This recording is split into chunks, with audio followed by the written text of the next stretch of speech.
Hello.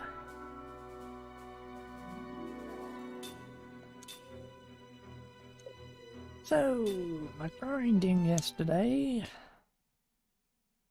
has put everyone up into the 48 and 49 level range.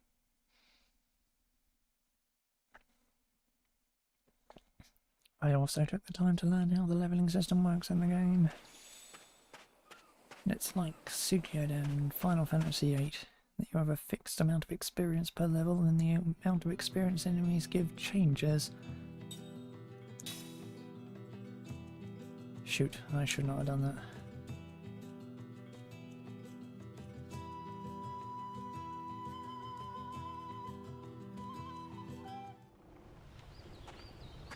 So, yeah, for the next while, enemies are very much not going to be able to do anything to me. Let's actually look around this place properly now. Well, the grind did take forever. Frigging enemy just wouldn't show up.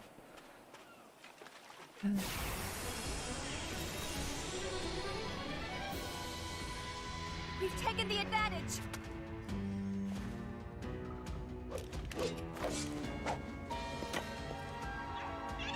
Everyone's learned all their skills, which makes fighting pointless for me. Let's get out of here!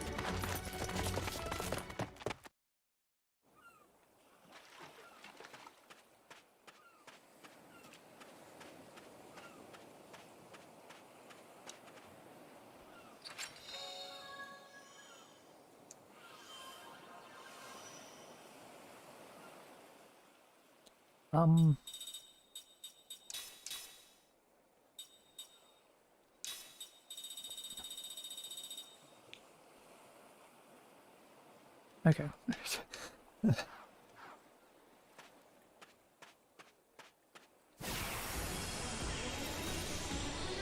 Just about to be straight away, new skill to learn. We've taken the advantage! Aye.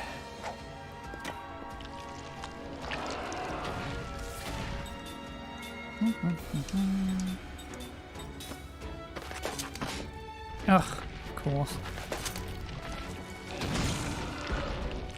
Let's get out of here! Probably murder him in real short order, but...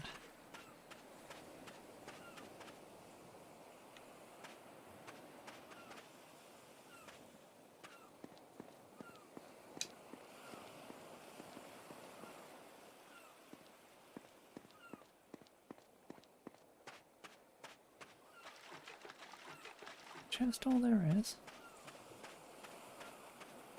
I can see.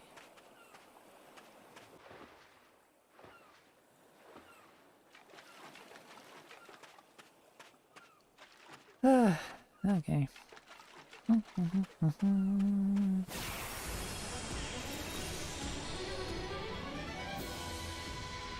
Ha! Not too smart, eh?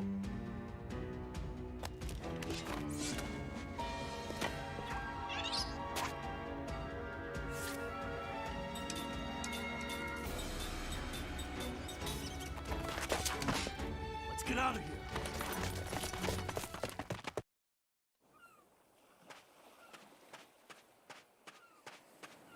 Not gonna lie, that's gonna be the majority of the battles going forward. For the next little while.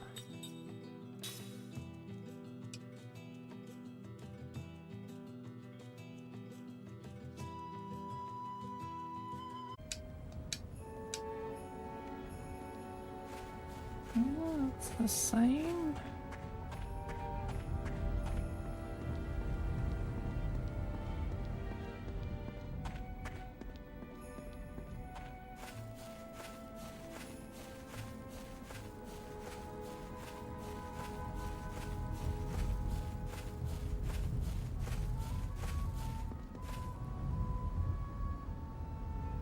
Lyrim used to play here all the time. It was her favourite place. You remember that? No, it was written in the diary. We went to Lyram's favourite spot again today. She must have loved all the flowers that bloom here. Mum was the same way as a grown-up. She always took care of these flowers. Oh?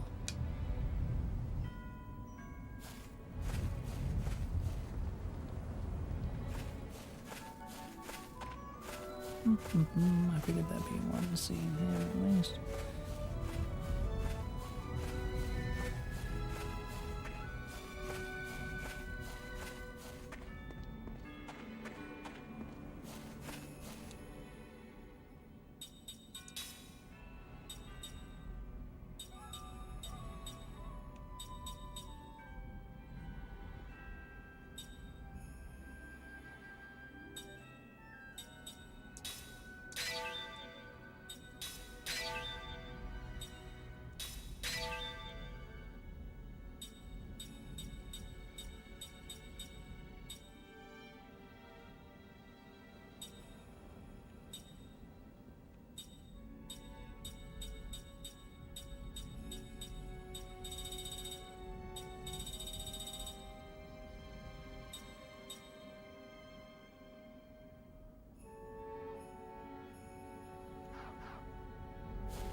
Too many of these damn rings.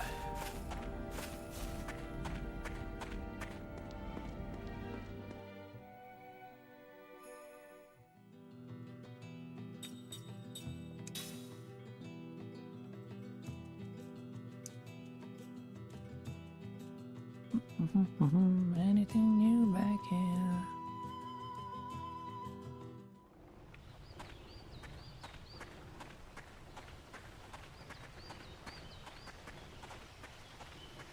Already talk to people, but you know.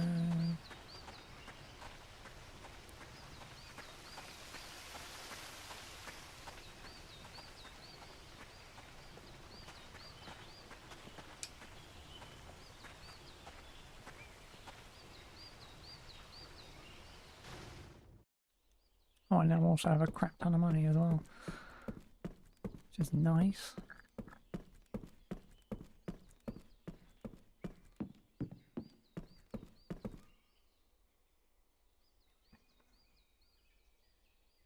Sure, everyone likes the idea of peace, but I'm sick of the same boring routine day after day. I've got to get out of this village. Not this again.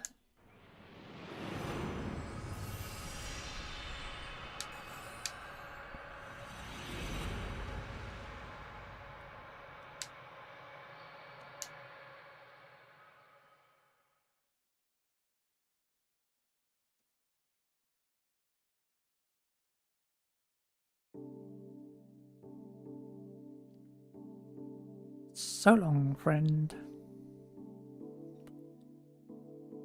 Even when he is trying to look detached, his true feelings show through.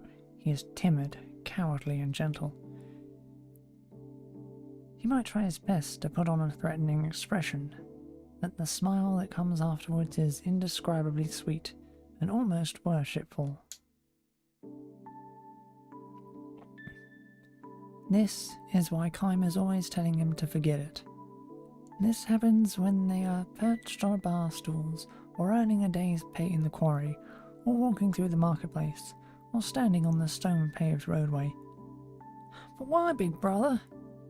Tobal says with a pout. He always calls Kym big brother, and though Kym has never asked for his companionship, he takes every opportunity to follow him around. He is worshipful in this sense. Please take me with you, big brother Kym, when you leave this town. He begs like a child, even though he is old enough to have a regular job.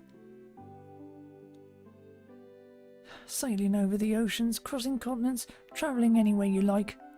My heart's still pounding when I imagine that kind of freedom, he says, his eyes shining like a child's. I've always wanted to meet a traveller like you, big brother. Take me with you, please. I can't stand this hick town anymore. He would grab Kym's hand and cling to it like a little boy. Blech. And often he would look around at the people on the street, or at the crowds in the tavern, openly making boyish faces, at them to show Kime his disgust.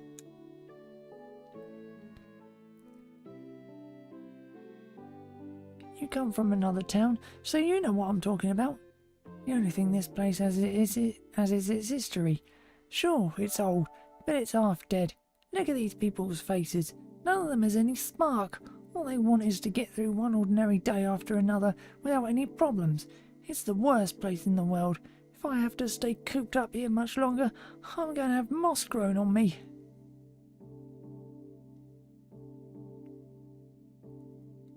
No spark? Kime doesn't see it that way. People here behave with the refinement and mild manner appropriate to a historic city known as the ancient capital. They simply have no taste for the kind of ambitions that go with high hopes or danger. Having never set foot outside this place, where he was born and raised, Tabal knows nothing about other towns. Kime knows all too much about them. There are those that used to be the left and right banks of a single town, separated only by a river, but which now clash in hatred and intense and ongoing war. Towns in the grip of famine, where the residents snatch food from one another. Economically flourishing towns, rampant with crime driven by greed. Towns of rotting houses, abandoned by their people in search of wealth and prosperity. While just over the hill, there's sparkle boom towns, where the people celebrate their riches all night long.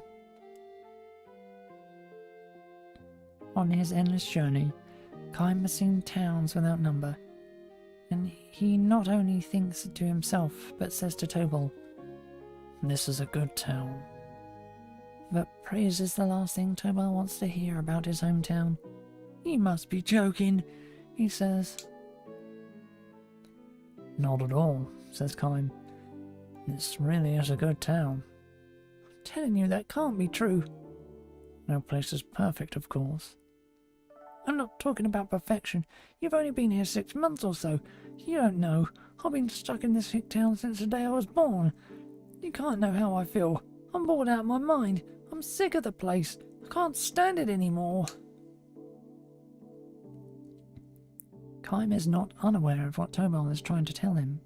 Still, but no. Kime shakes his head and gives Tobal a sour smile. "You know," he says.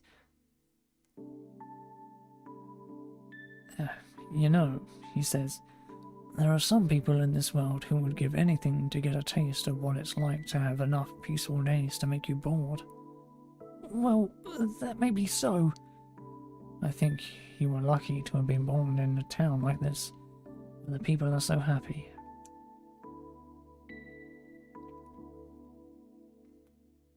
When you sleep in an inn in this town, you don't have to keep your ears cocked at night for threatening sounds in the hallway. Young women can walk this street at night without a dagger for protection. The children have plenty of plain but nourishing food, and they can play outdoors until the sun goes down. Life on the road teaches you these things. The more towns you see, the more deeply the lesson leaves its mark on you. The kinds of things that Tobal takes for granted are, in fact, the indispensable keys to happiness. "I'm not so sure, big brother. Isn't happiness making your dreams come true? If all you need to do is go on living in peace and security, what's the point of living at all?" Tobal is not just being pervasive and arguing for the sake of arguing. Eyes locked on Kime's, he is asking these questions in all seriousness and sincerity. Kime recognizes that Tobal is an absolutely straightforward fellow, and that precisely because he had a comfortable, untroubled upbringing, he has come to feel constrained in a town where he was born. The irony of it calls forth a twinge of pain in Kime's breast. This, in turn, provokes him to challenge Tobal. "So tell me, what is your dream?" "My dream? That's obvious, isn't it? To get the hell out of this place as soon as possible." "And go where?" Anywhere but here." "And what will you do when you get there?" "I don't know." "What if you end up someplace that's not at all what you were expecting?" "I said I don't know, didn't I? Stop being so hard on me, big brother. I'm not being hard on you. These are things you have to think about. Oh, I've had enough. An outsider like you can't possibly know how I feel. No, he stalks away in anger. Tabal will be back in the morning, as worshipful as ever of his big brother. He has the simple, carefree personality of a child. Tabal has a wife, the young, still girlish Angela, whom he has known since childhood. Angela carries within her the crystallization of their love. Tabal will soon become a father. Tabal's parents, relatives, and friends shower their blessing upon the young couple, who will soon be young parents. But Tabal says to Kaim, "I don't want this." Glowering, Hubert spits the words out as the two sit at the far end of the tavern's bar. "Don't want to be a father?" Kaim asks, which only increases the bitterness of Tabal's expression.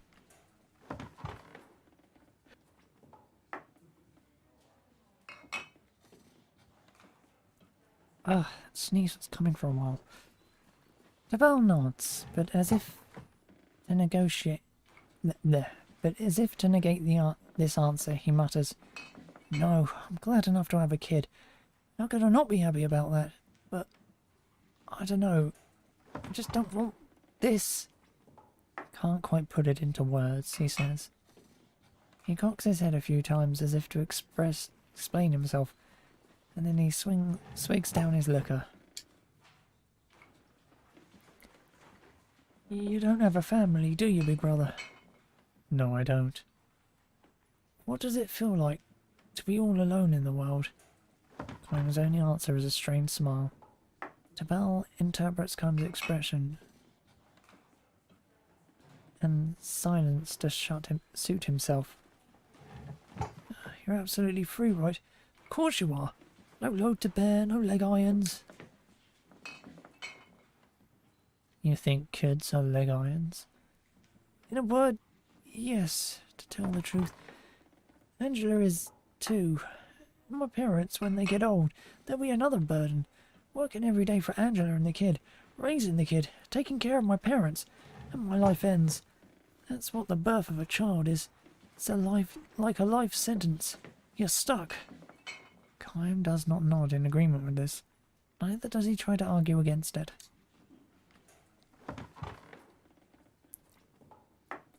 Tabal interprets this silence too, as he sees fit.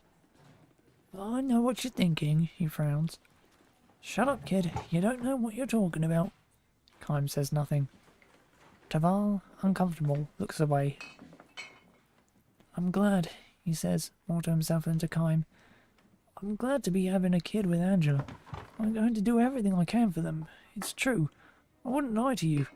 You have to believe me, big brother. I really am happy, and I know I'm going to have to work hard." "Yes, I know," says Kaim. "I'm happy, but at the same time I don't want it. It's not that I'm embarrassed about it or anything. It's just that, I don't know, I want to give up this whole business and run away somewhere, far away." So now the truth comes out, Kaim says with a laugh. "What do you mean?" "You just said you want to run away, not travel."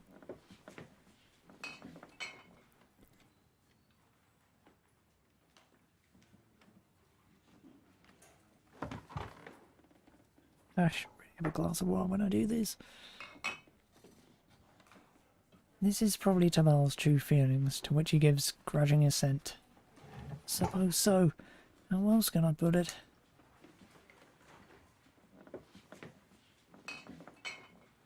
Kaim almost wishes he had been a little tougher on Tabal. How would Tabal answer if he said, for example, "You know, Tabal, you started talking about travelling with me around the time Angela's belly started to swell"? What would the look on Tabal's face be like if he asked, "The family is leg irons. Why did you even propose to Angela?"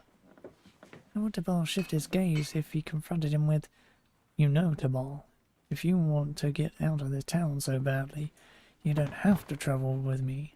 Just take off by yourself. But Chaim doesn't have the meanness to ask such questions, nor is he given to meddling in people's private affairs. Instead, he drains his cup of its last few drops and says only, "Let's get out of here."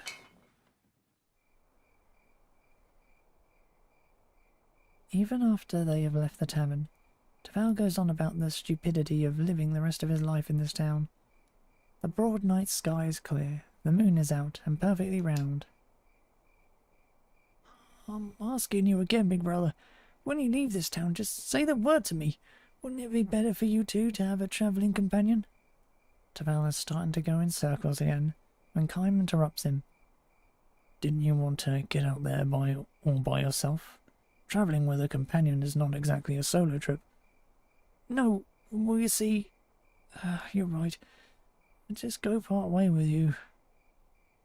You can let me tag along a little while and then I'll take off on my own." "You just slow me down." I know that.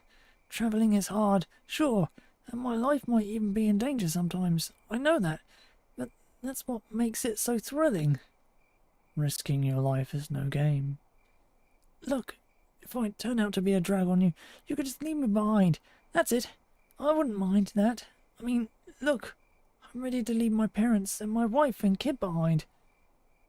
This is never going to end. Chaim nods and with a sigh says, "All right." "You'll take me with you?" Toval's face lights up. "I've been in this town too long," says Chaim. "It's about time for me to get out there walking with the wind in my face." "Yeah, that's it. Walk with the wind in your face. Life on the road. When do we leave? It's getting pretty late in the year. You don't want to be on the road in the winter, do you? Say, how about after the snow in the pass has melted?" Chaim points to the moon hanging in the night sky. "Huh?" Taval seems puzzled as he looks up. "The night this moon is perfectly round again, after it's waned and waxed." "Meaning?" "Exactly 1 month from tonight." Taval's face starts to move as if he wants to say something. He probably wants to say, "That's too soon." His face betrays a look of hesitation and confusion that was absent when he was engaged in his usual endless chatter. "A month from now. That's the middle of winter, big brother." "I know that." "Won't it be hard getting through the pass?" "You don't want to go?" "No, that's not it." "If you don't like it, you don't have to come with me. I'm leaving the night of the next full moon. That's all there is to it." "Okay then, big brother. I'll go. I'm definitely in." The night of the next full moon. Angela will be having her baby right about then.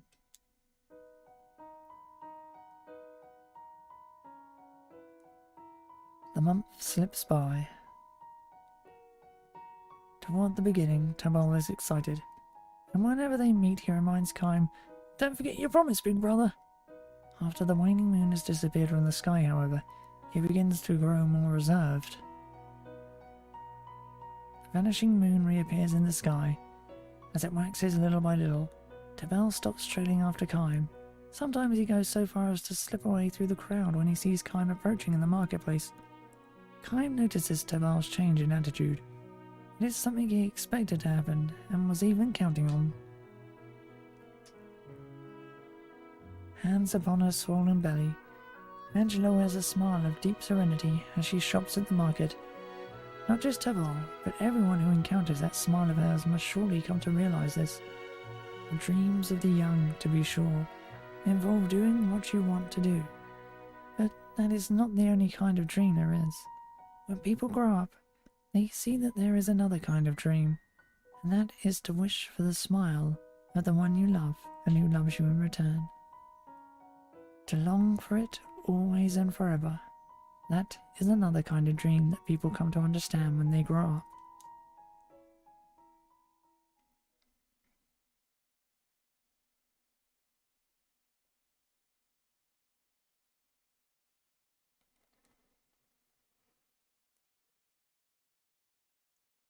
The moon is full again. In its perfect roundness, the moon floods the empty stone-paved road with brilliant light. Tabal comes running, out of breath, to the empty room where Kaim has completed his preparations for travel. Tabal is carrying nothing. He has not even changed out of his everyday clothing.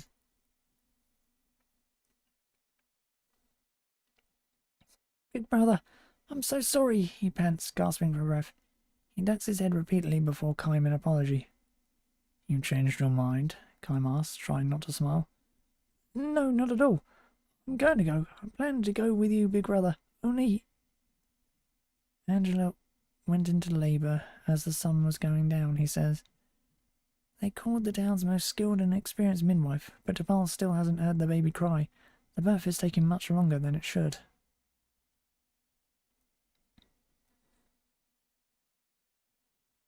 Angela is giving it everything she's got. My mother and father are praying for all they're worth, so at least until the baby is safely born, I want to stay with Angela.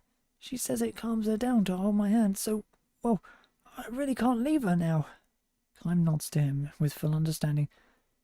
So please, big brother, wait just a little longer. As soon as I've seen the baby born, I'll leave home. I swear, I'll definitely go, so just a little longer. Even as he speaks, his feet are stamping impatiently on the ground with his eagerness to rush back home. I understand, Kaim says. I'll wait until the moon is directly overhead in the night sky. Don't worry, it won't take that long. You'll just have to wait a little while, just a very short while. No hurry, but on the other hand, I want you to promise me one thing. What's that? When the baby is born, I want you to hold it in your arms. Don't come back here until you've held the baby, understood? Taval looks at him with a puzzled expression, but he nods in agreement and says, Understood. I'll do exactly that, big brother, so be sure to wait for me. Taval charges out of the room with even greater force than when he came in. The sound of his footsteps running on the stone pavement draws away, and when Kaim is sure he's gone, a smile slowly spreads across his face.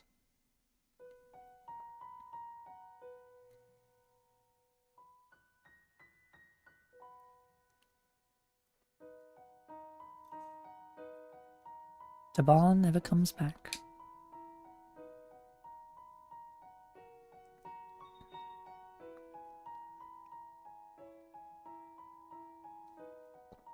As the moon reaches its zenith and begins to dip toward the west, signs of light appear in the eastern sky. Kaim approaches the mountain pass on the edge of the town. He will be travelling alone. Heading up to the pass, he walks swiftly as if to shake off the sound of Tabal's voice remaining in his ears. Big brother Kaim, I'm sorry, big brother, I'm sorry. He can imagine the voice all too clearly, and Tabal bowing his head in abject apology. There is no need for him to hear the actual voice. Long after he has left the town, he will continue to see Tabal's worshipful smile in the eye of his mind. Tabal would not have provided much support as a travelling companion, but a journey together would likely have given them both much to laugh about. But never mind. This is just fine, Kaim tells himself, and ups his pace even more. He is not the least bit resentful or angry at Tabal for having broken his promise. Quite the contrary. He would like to bless Tabal for having chosen to stay in his native place and protect his home. All the more so because this is a dream that can never come true for Kaim himself. A frigid wind tears through the pre-dawn pass. If the cries of a newborn baby could ride on that wind to be heard up here, Kaim chuckles at the thought. Will Tabal abandon his dream to leave his hometown, or will he start looking for another big brother who will help conceal his fears of going onto the road alone? Kaim has no way to tell. Best to leave it unresolved. Tabal could not take to the road the night that his child was born. The hands with which he held his newborn baby were useless for travelling preparations. If only for that reason, he took one step towards becoming a grown-up. Let's go, Kaim mutters to himself as he crosses over the pass. Look, Angela, he's smiling. The happy smile that Taval fixes on his baby will be travelling companion enough for Kaim until he reaches the next town. The end.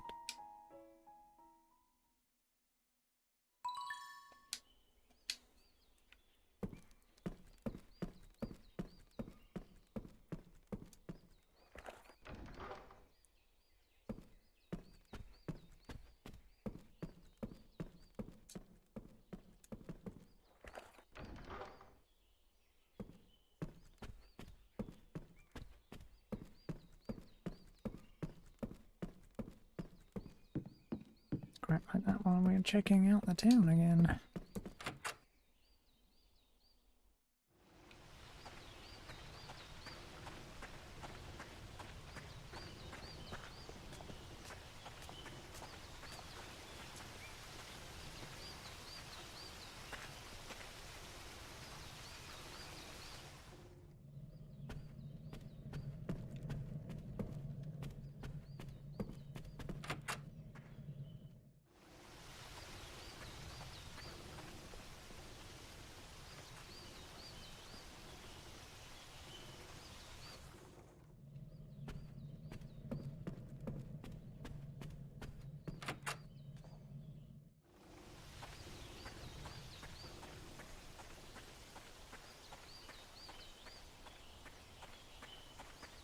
Okay.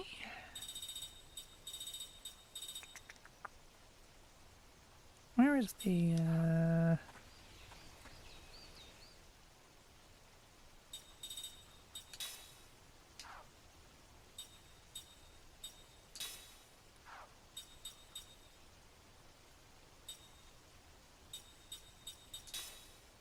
treasures? Treasure that Laramau is hidden somewhere in the cliff on the North Cape.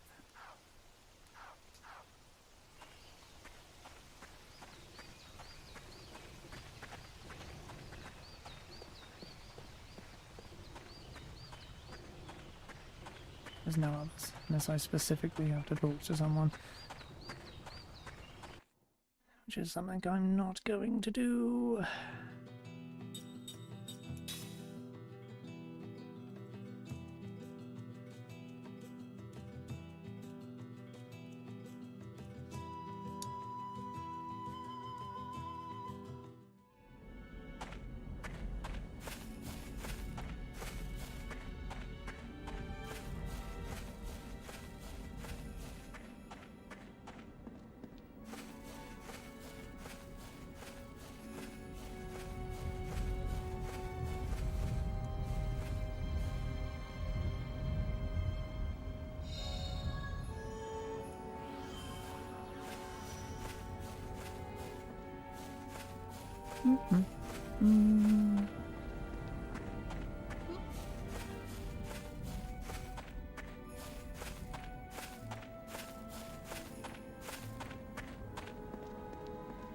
The next fight I actually do is going to be very interesting. Speaking of, time for some advancement.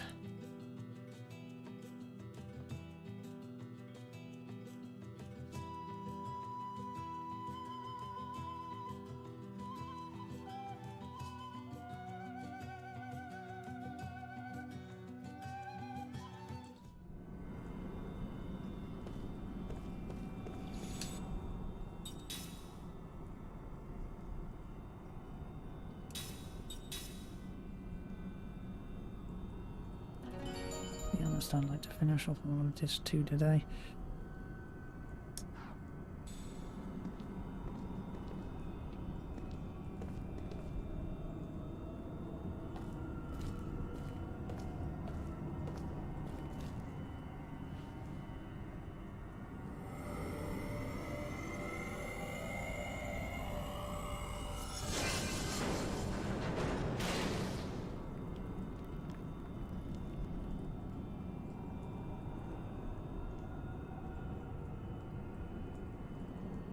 Black Cave.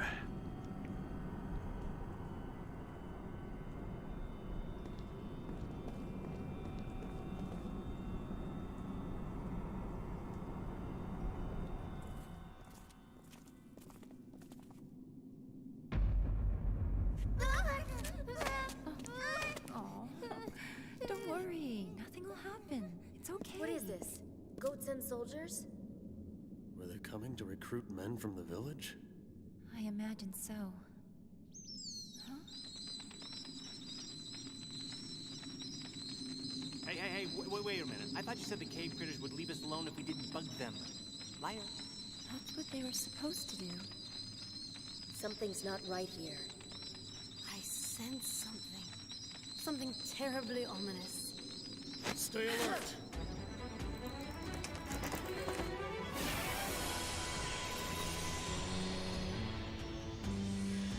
Keep your guard up!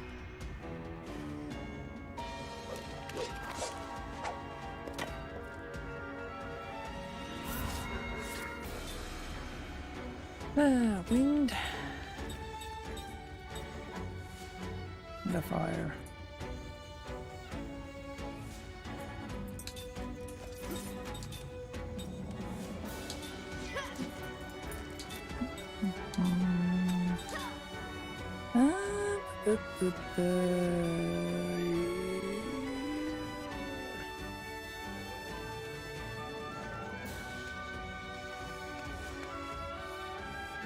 Cycle of elements.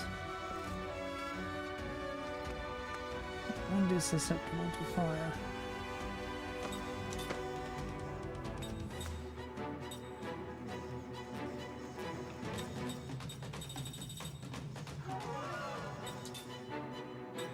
Although you can't hit everything, can you? Take one fucking turn.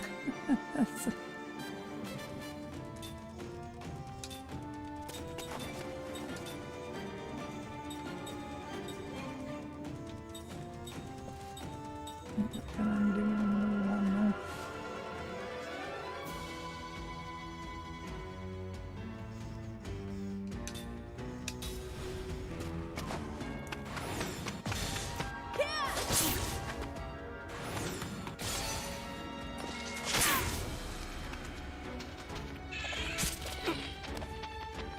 Oh no, 0 damage.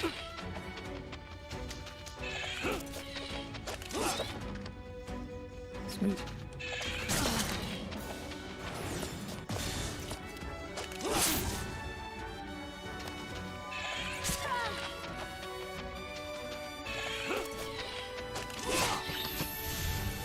Dog power of death.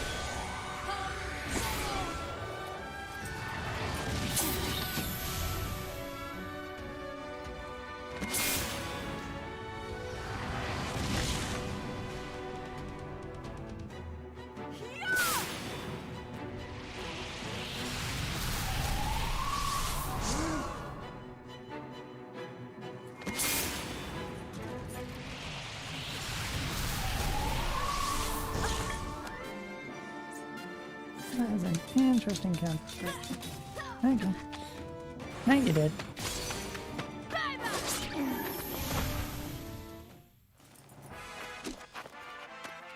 Phew.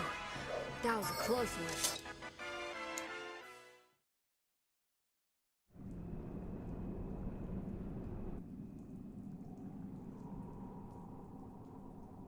Alright, who said they wouldn't attack? Because it wasn't me!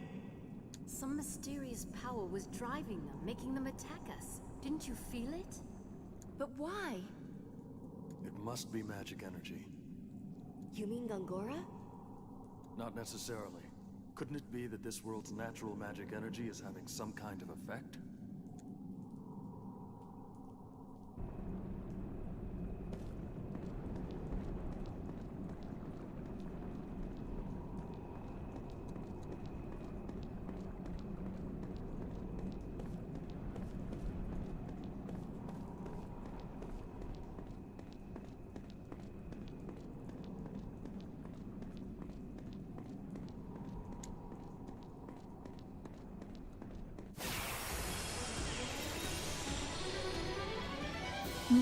Let's take him now.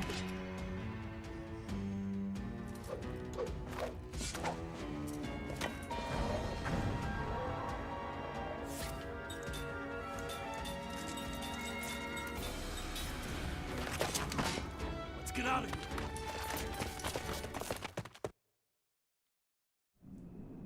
And This game should be remotely a match for me anymore, so it doesn't really matter.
Oh, another memory.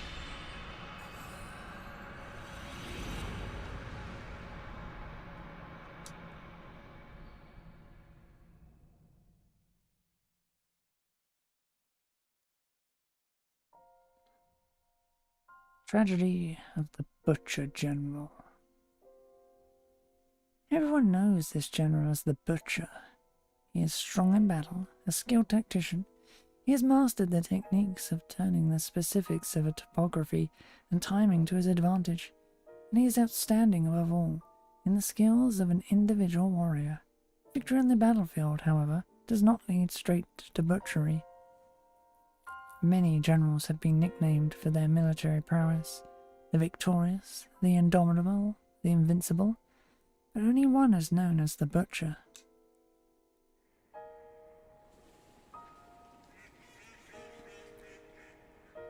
Do you know why that is, Kime?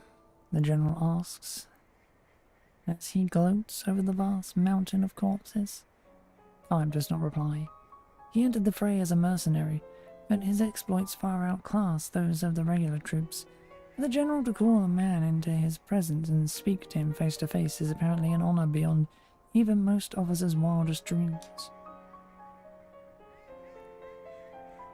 Not just from winning battles, the general goes on. That would be too simple. Just kill the enemy general. Take the big one's head and the battle's over, right? Kime nods in silence. This is how this battle should have ended, instead of continuing for 3 days. The enemy general proposed to surrender on the first day.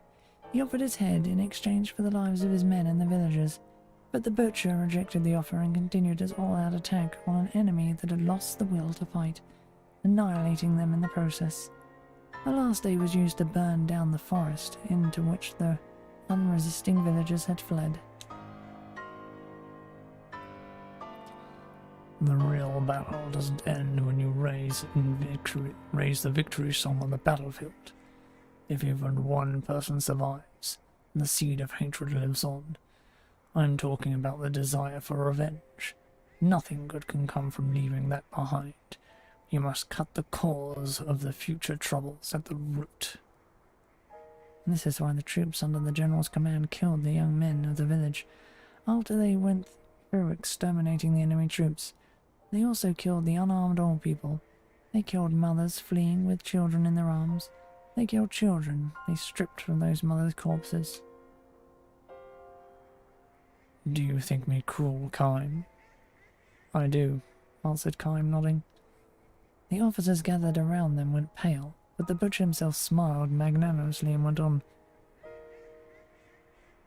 You didn't do any of those things, I gather. My job is to kill soldiers on the battlefield. My contract doesn't call for anything else.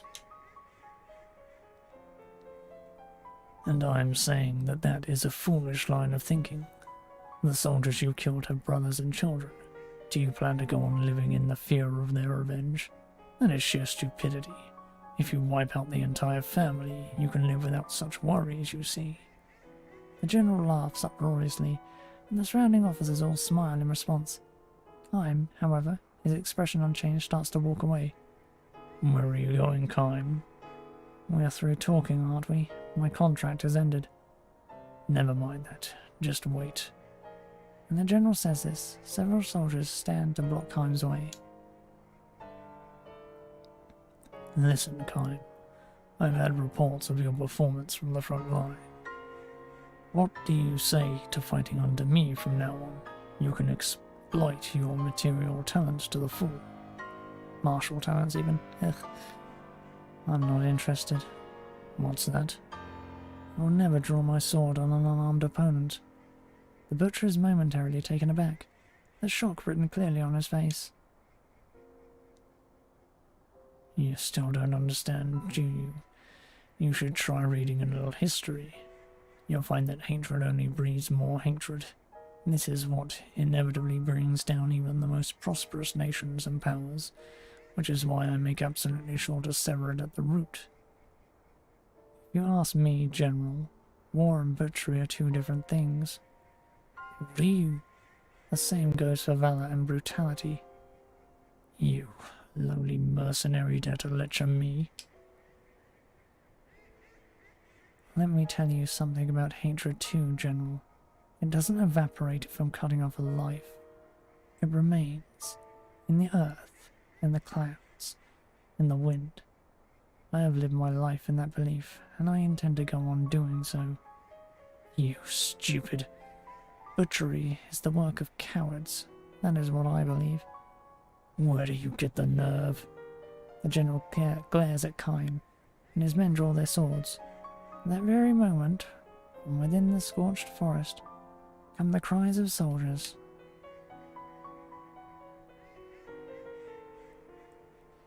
Here are some. 5 of them still left. No, 6. Over there. They went that way. Distracted by the shouts, the general commands his men. Hurry, capture them. Don't let even one of them get away. Hurry, hurry, you can't let them escape. The men blocking Keim begin to fidget. None of them thinks to stop him as he calmly walks away. Do you hear me? You must not let them escape. If even one of them gets away, I'll have your heads. All of you. The general's calls are clearly those of a coward.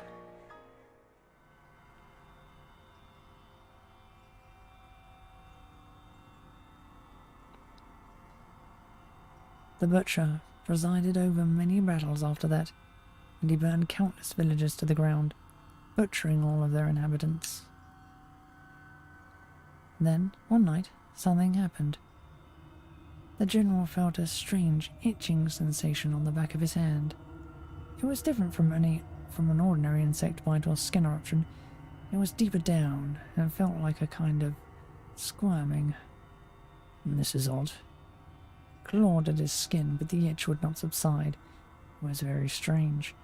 There was no redness, or swelling, or sign of a rash. Maybe I touched a poisonous moth? The general had burnt yet another village to the ground that day. Surrounded by beautiful countryside, the village in times of peace had been extolled as the flowering hamlet. In keeping with the name, the villagers poured their energies into cultivating flowers of many hues, and the ones in full bloom in this particular season had the colour of the setting sun. Indeed, the entire village looked as if it had been dyed the colour of a beautiful afterglow. This was the village that the general burned down with flames far redder than any sunset. The villagers who ran in circles begging for their lives. He killed one at a time. Far redder than the sunset, far redder than the flames, was the blood that soaked into the earth.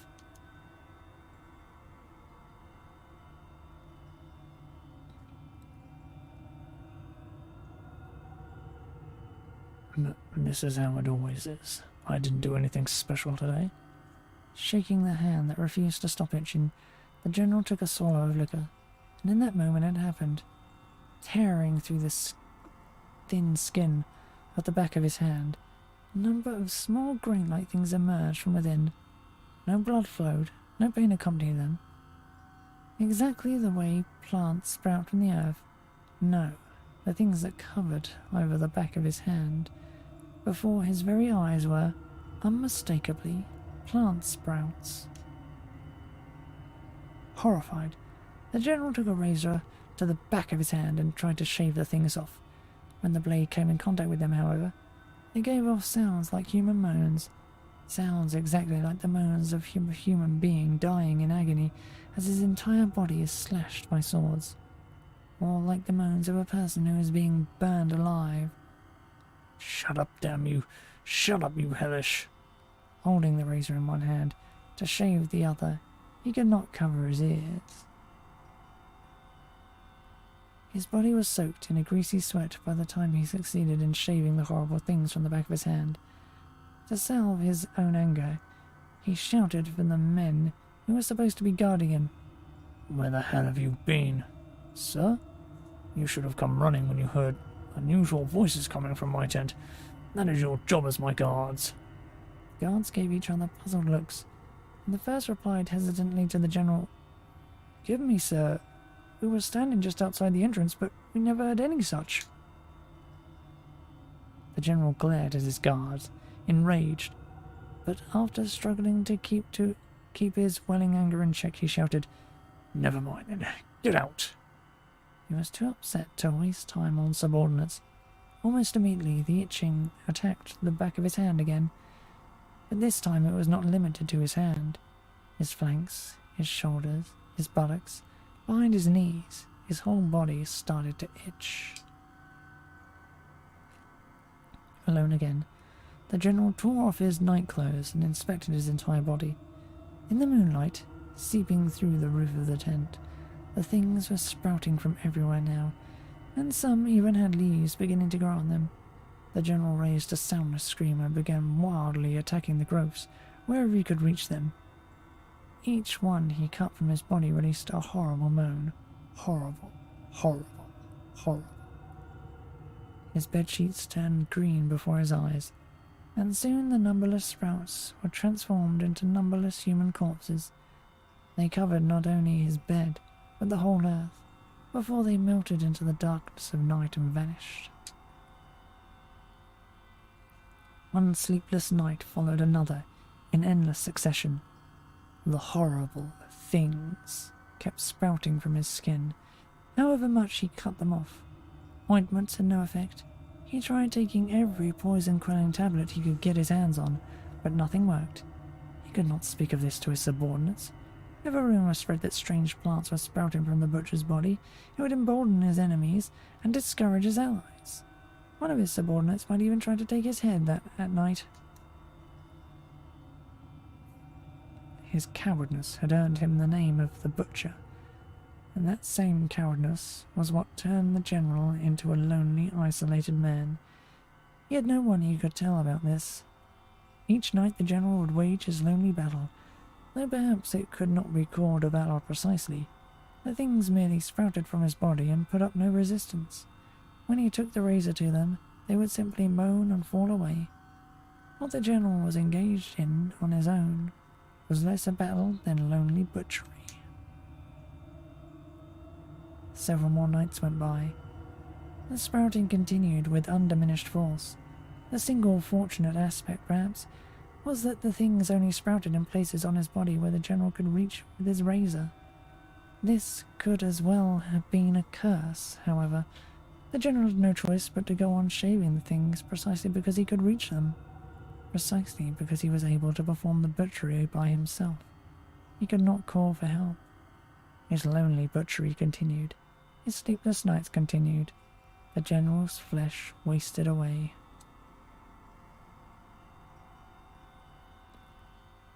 Why is this happening? The general asked himself. Why did this have to happen to me? This is a time of war. I'm here on the battlefield. I have to kill the enemy in order to survive. In order to give myself future peace of mind, I have to kill them all, both armed and unarmed. It is a simple common sense, the General Robert spat out the words.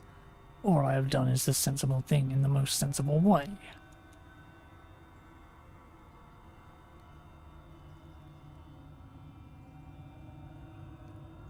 This night, again, the sprouts emerged from his body. This night, again, the general had to shave them off. Again, the countless moans. Again, the countless bodies. Again, he heard the cock crow to announce the end of night. Again, the general passed the night without the comfort of sleep. The general's body, once superbly conditioned on the battlefield, withered away before his own eyes. But more than his body, his mind became unstable. He spent his days sprawled on his bed. Eyes open or closed, he would see images of his past scenes of butchery.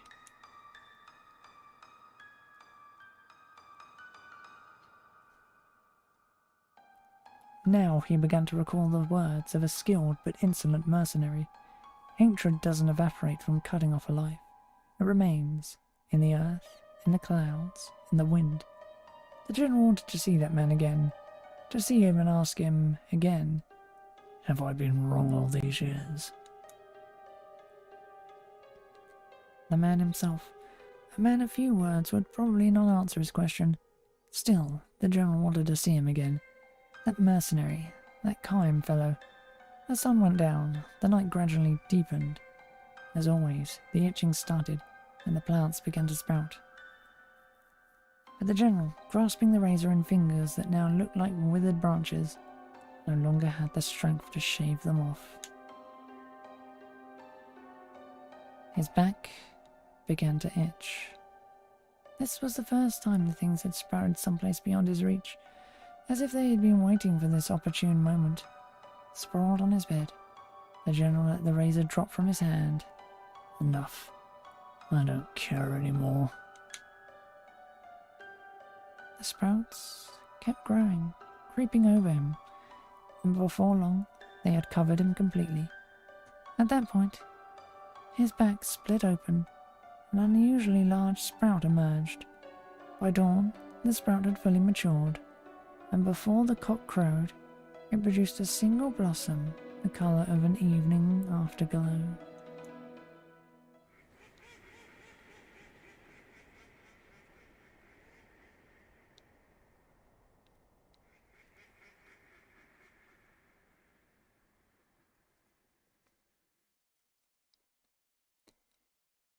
Many long years have passed.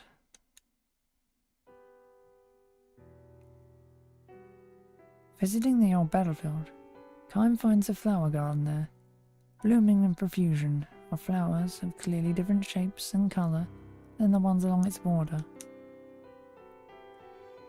Besides the garden stands a stone monument inscribed with the garden's history. In this place, a great general met his end. He was known as the Butcher. He died suddenly one night, and from his body grew many flowering plants. These were evening flowers, a blossom unique to a village the general had burnt to the ground. An ancient legend tells us that the seeds of the evening flower lodge in the bodies of those who nourish hatred in their breasts, and the roots of the plant feed the flowers with the person's flesh. The garden's flowers, the colour of the setting sun, sway in a gentle breeze. Kime stands there for a time, gazing at the countless flowers given birth by hatred, before walking on in silence. It is said that in the very centre of the garden lies a disintegrating suit of armour, but no one has ever found it. The end.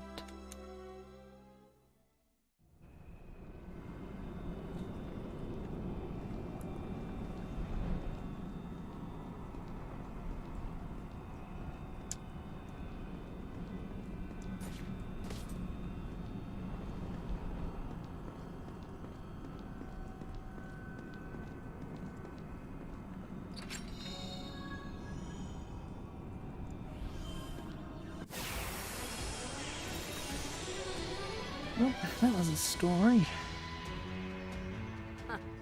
Let your guard down, eh?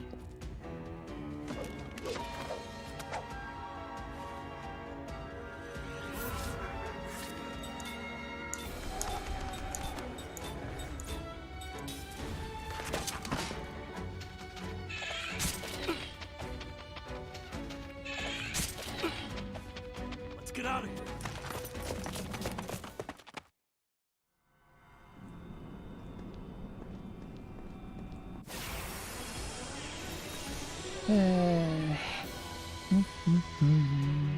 Let's just stay calm.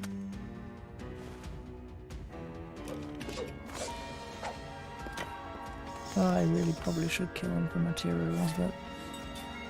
eh.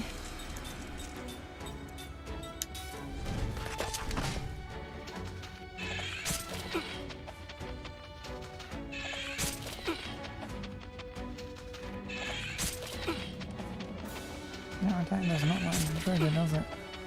Let's get out of here.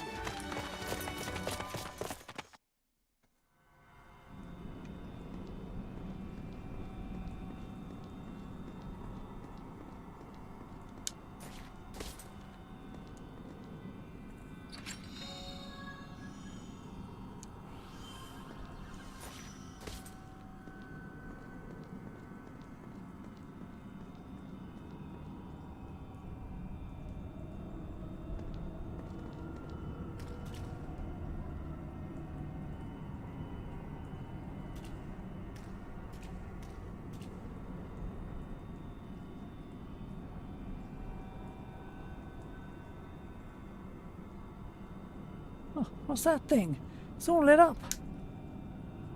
Oh, that's a firefly. Those are pretty rare. It's a kind of insect that lights up in the dark. If you're gentle to them, they can be used as light.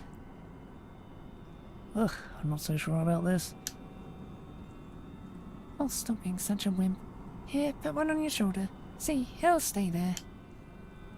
Ugh, with a cave like this, you never know where the pitfalls might be.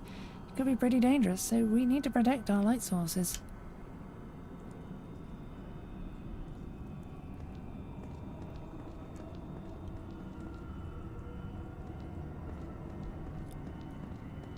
Mm-hmm.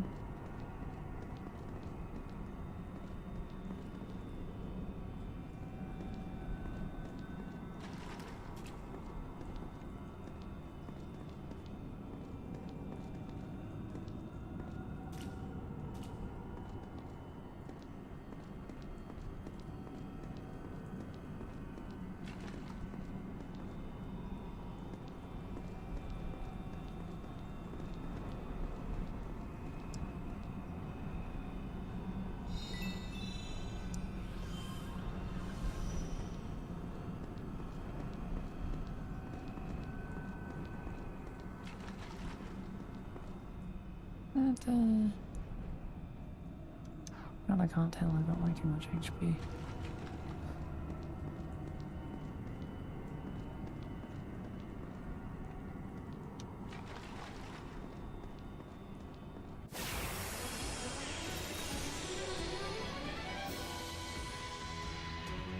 I'm always ready.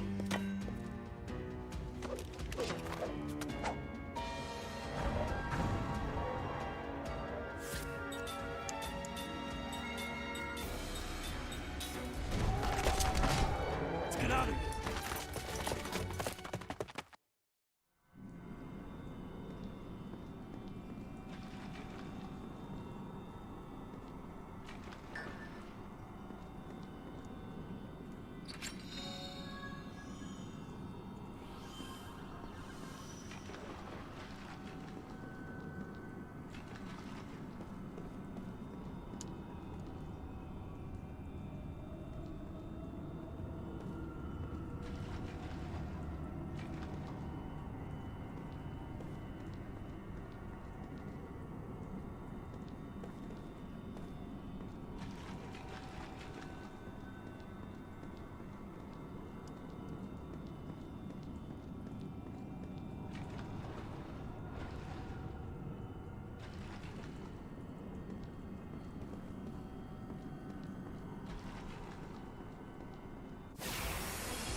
No, look out!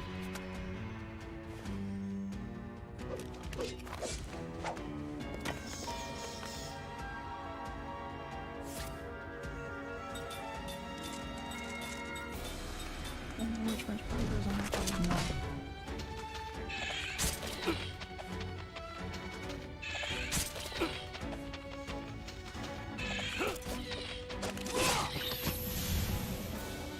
Here's my counter attack. Let's get out of here.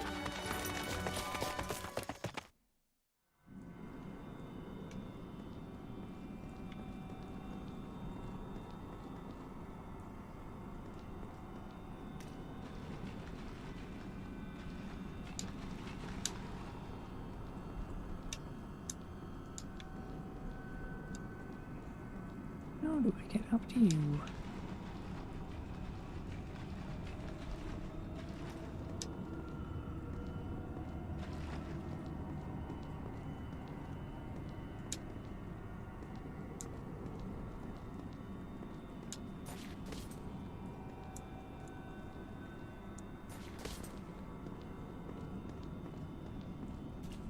I'm going that way anyway, so...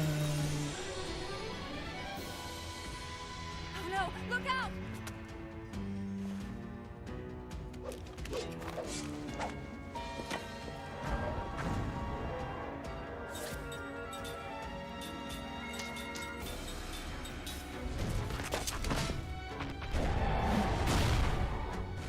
Let's get out of here.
Now there'd actually be a point in fighting.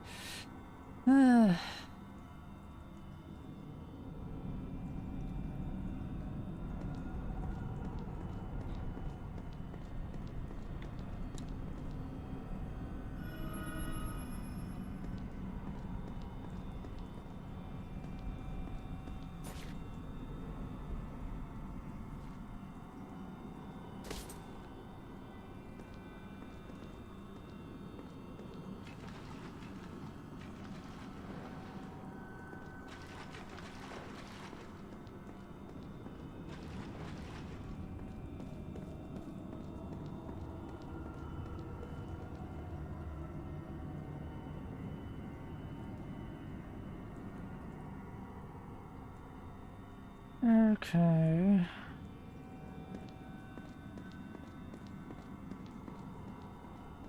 Suddenly figured out how I get to get that chest.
Out of my way!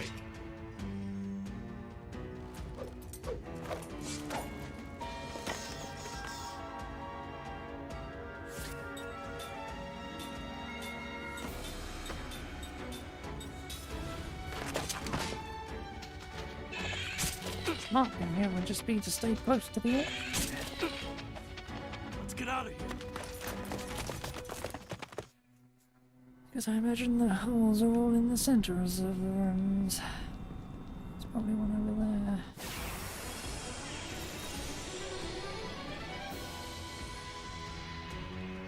Oh no! Look out!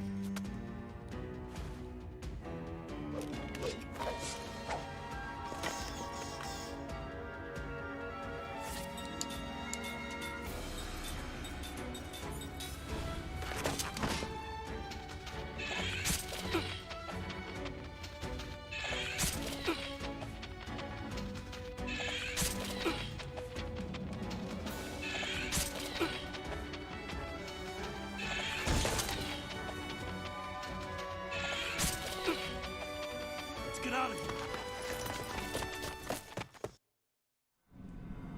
I hate that they are faster and turntail. Kind of annoying.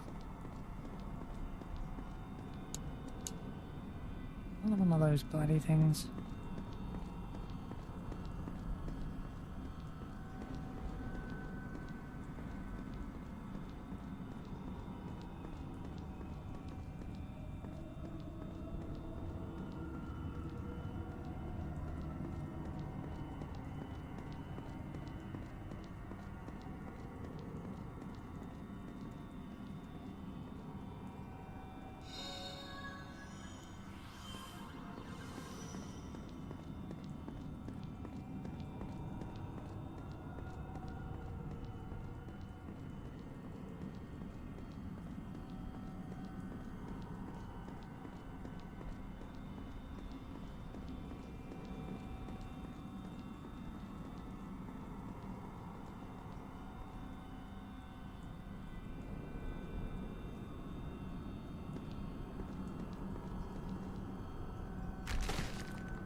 We'll get them first.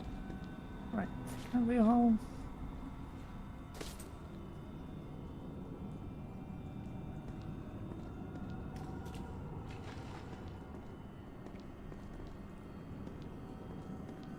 It's a hell of a lot further away than I thought it would be.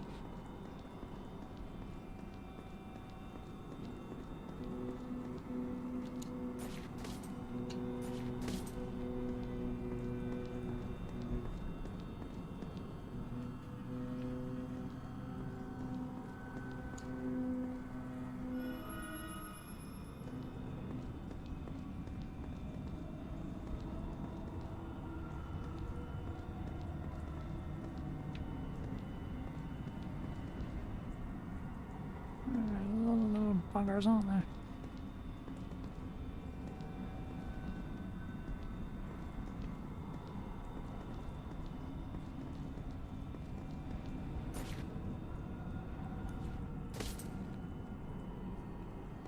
That's all the way down there. Okay.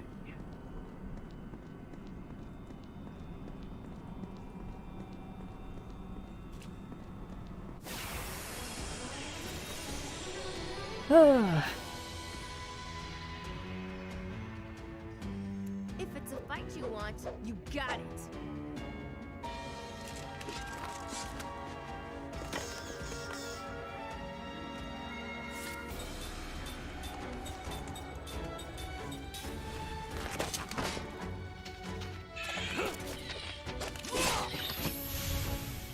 Let's get out of here.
Seeing all that. Ugh. Oh no! Look out!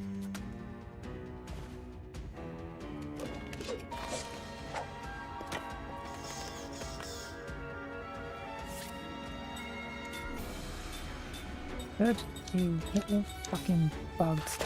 Piss off. Let's get out of here.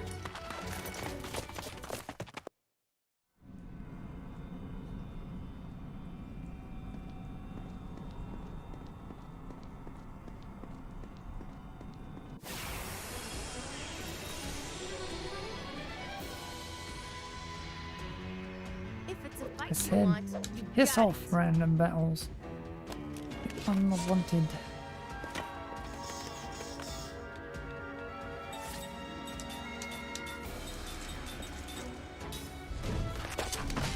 Let's get out of here.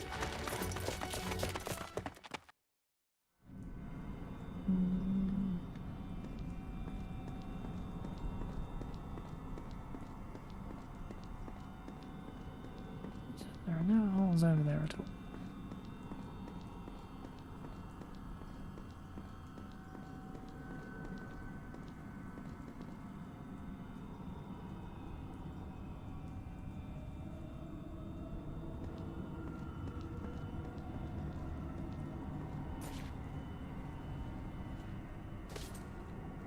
Found it.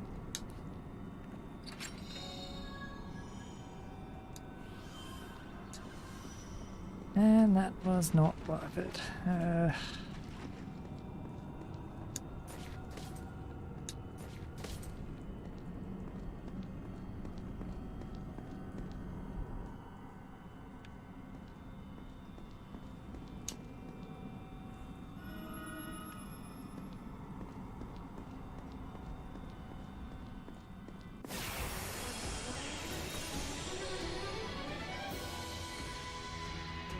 We've taken the advantage!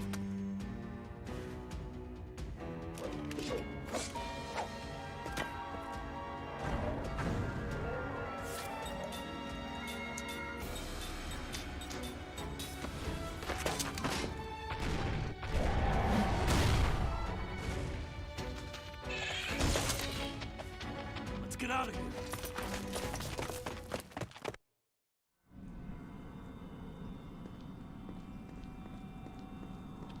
Wait all this if I didn't grind.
I hear something.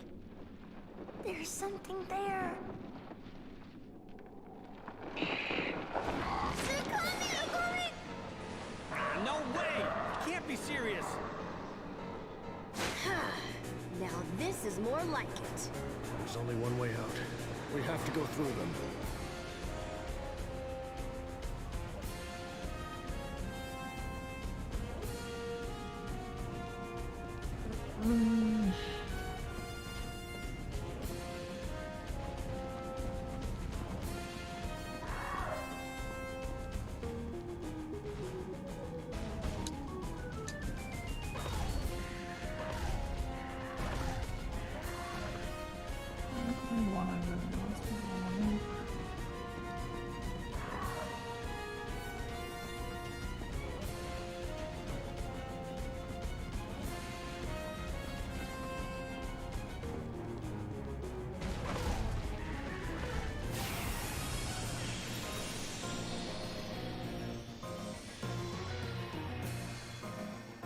take him down.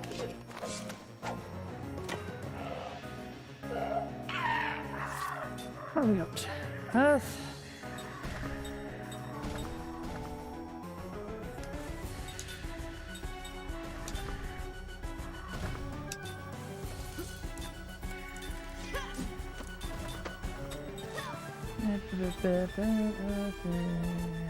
Wings.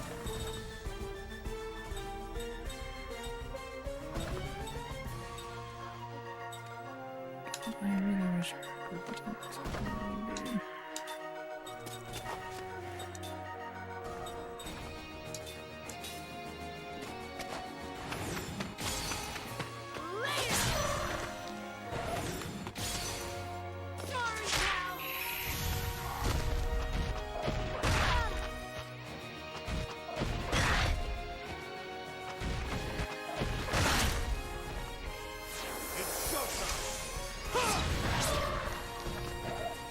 Dark power of death.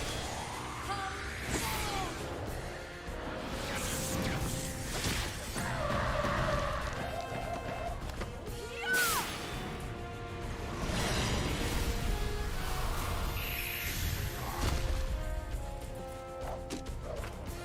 I'll no longer doubt myself.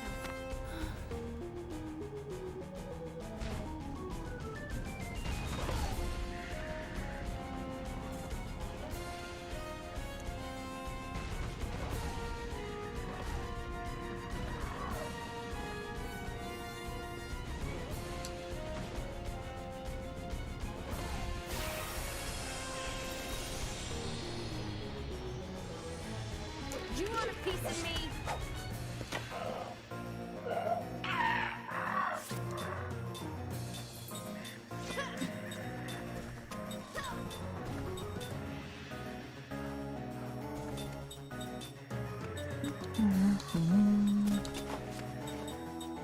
Everybody do fucking battle.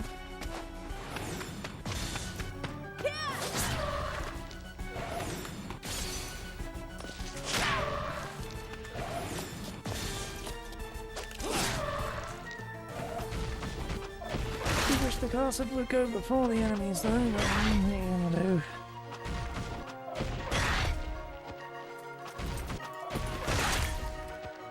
Dark power of death.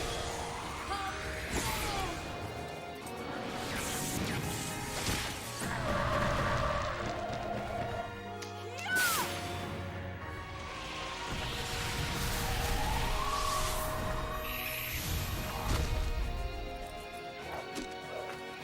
I did it!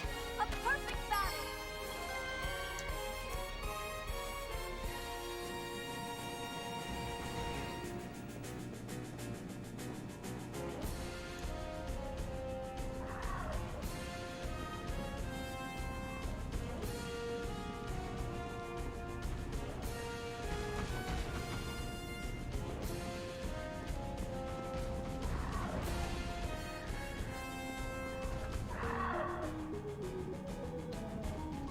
I'm gonna have to kill all of them, aren't I?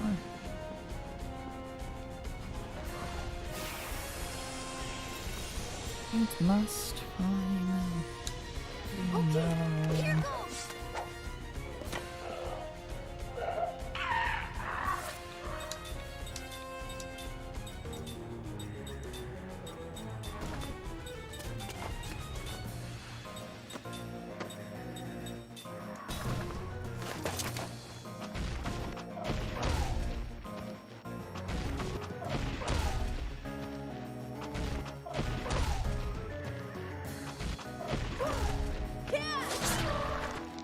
Dark power of death. Come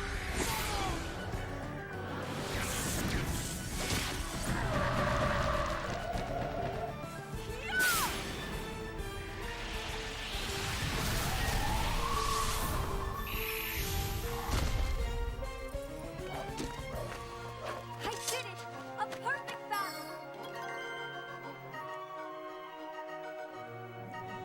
Stuck on one round them.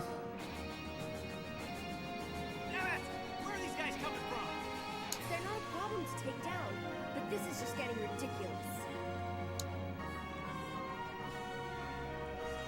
has to be in there somewhere. That's the one to go for.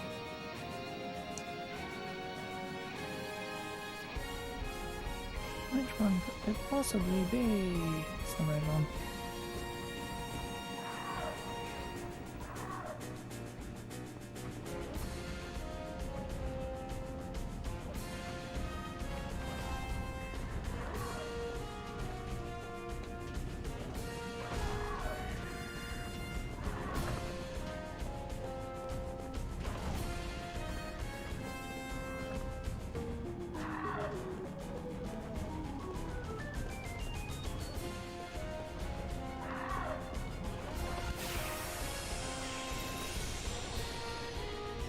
If it's a fight you want, you got it.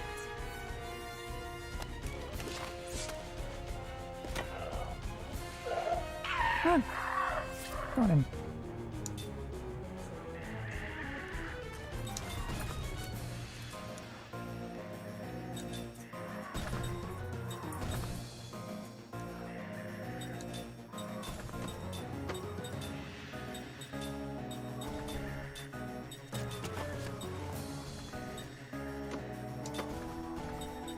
Double shadowless and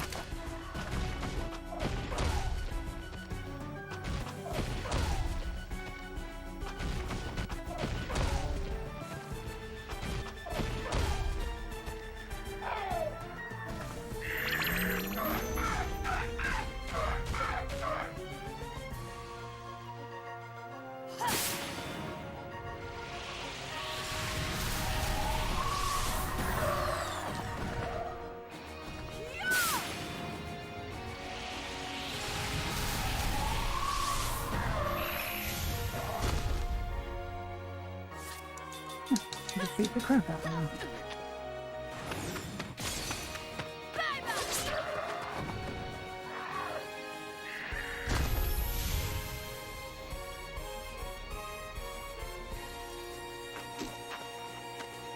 Leap before you look, I always say.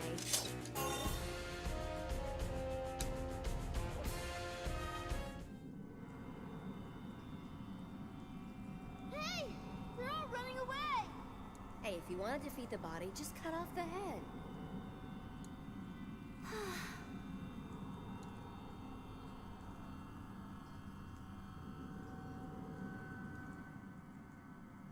Do-do-do-do-do.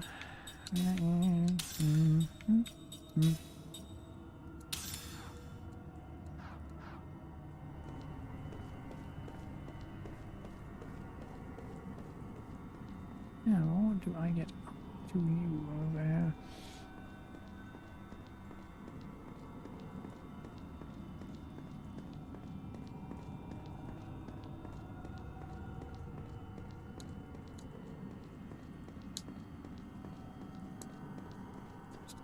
These things being in the way. Oh, no, wait, that was, that other entrance earlier, wasn't it?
I can see a cave up ahead, but it looks cold and dark and dangerous.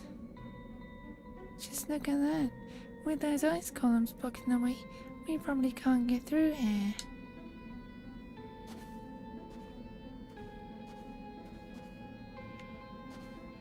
I mean, access to some of the most powerful fire spells ever. We could just melt the damn things. Ah. But that would be common sense.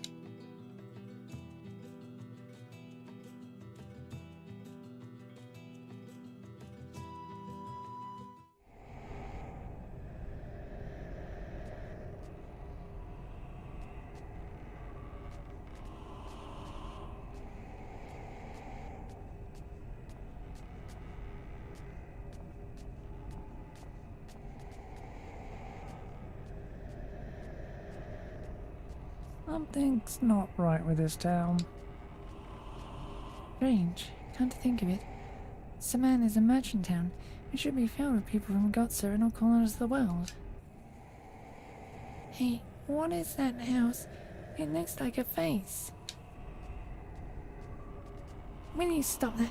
No, I can't not see it as a face. Thanks a lot. Hey, you folks travelers. I'm amazed you made it here. Didn't the monsters attack you?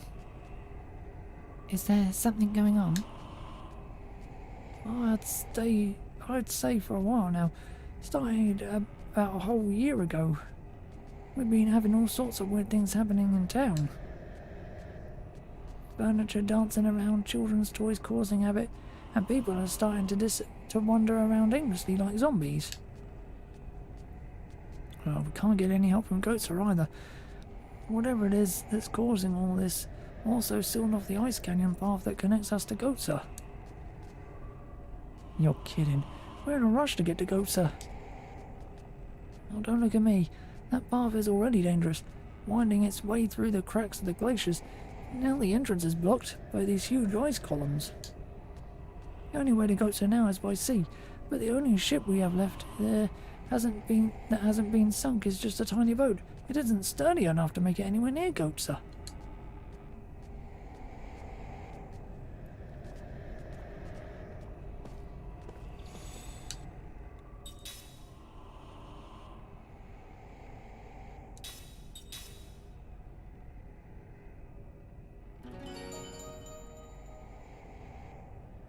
Right.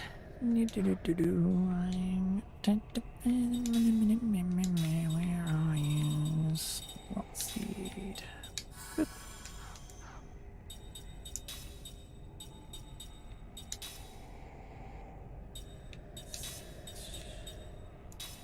Give me composite magic as well.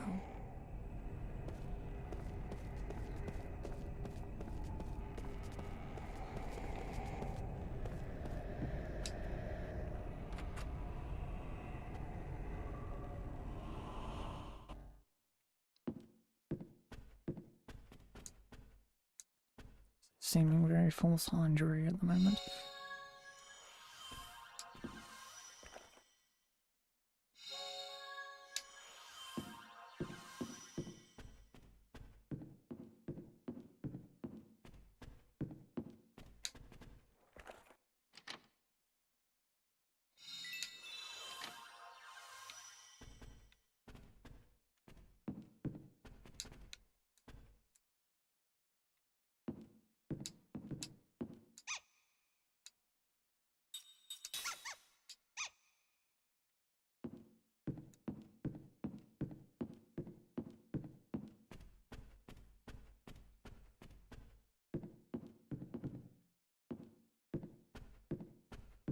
Yep.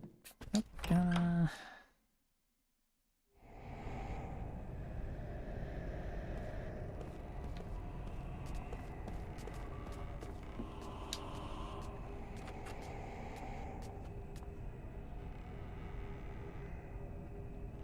Saw that doll on the swing as well. This is me. I'm seeing where this is going.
can see where this is going. Doesn't take much.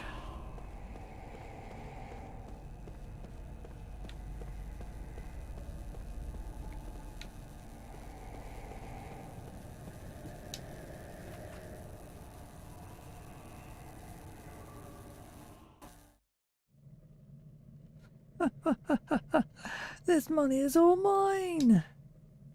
This golden sheen, the heavy feel in the hand. No one else can have it.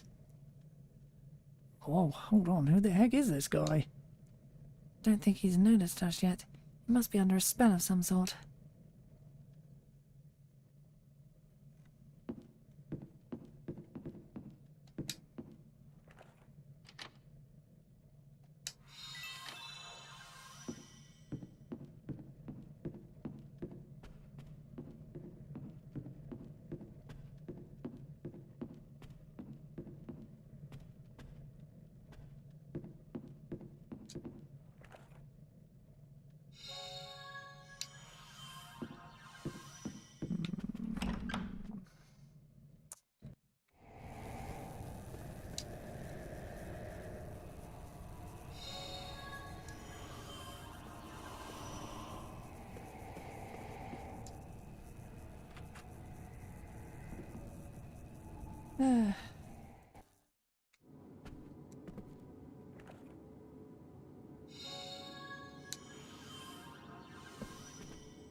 Travellers, how are your shoes treating you?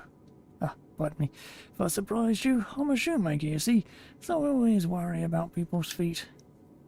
I was once a legendary shoemaker, and the stories of his exploits enthralled me so much that I figured I'd become one myself.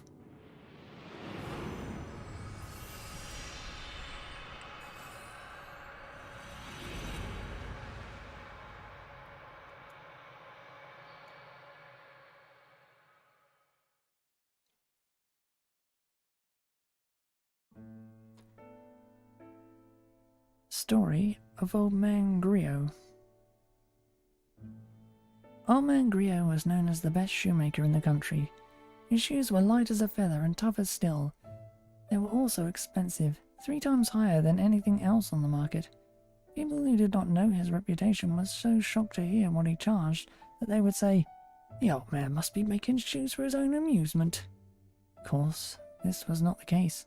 He had become a craftsman's apprentice at the tender age, and whenever he learned one master's skill, he would move on to more talented shoemakers. Before he knew it, he found himself making shoes for the grandchildren of his earliest customers.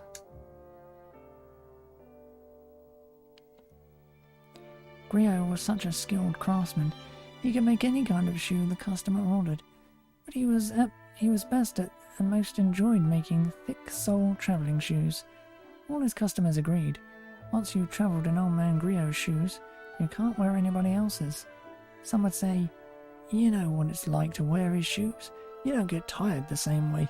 You just want to keep walking, as long and as far as you can. You almost hate to get where you're going." True craftsman that he was, though, Old Man Griot rarely talked to his customers, and he could be downright unfriendly.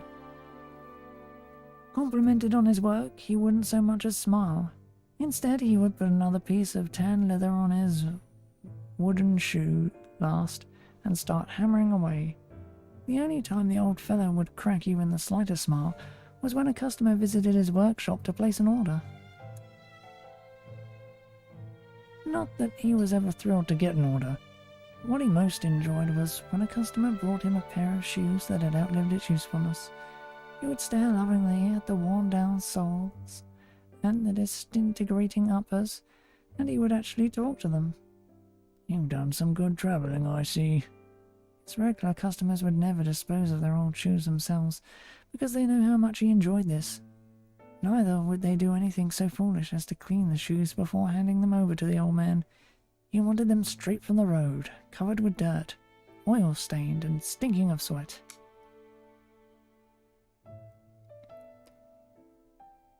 "These fellows are my stand-ins," he would say, choosing an honoured place for them in his storehouse.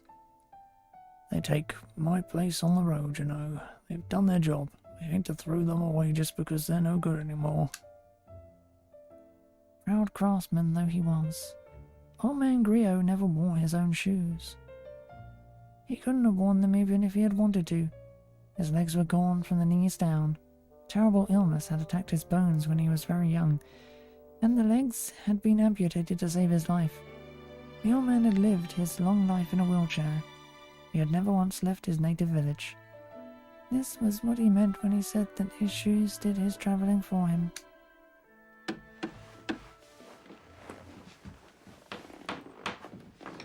Haven't seen you for a while, Old Man Griot says without looking up from his work as Time steps across the threshold. His back is toward the door, but he can tell from the sound of the footsteps when a regular customer has entered his shop. Across the desert. The sounds tells him how worn down the shoes are, and where they have been. Old Man Griot is a craftsman of the First Order.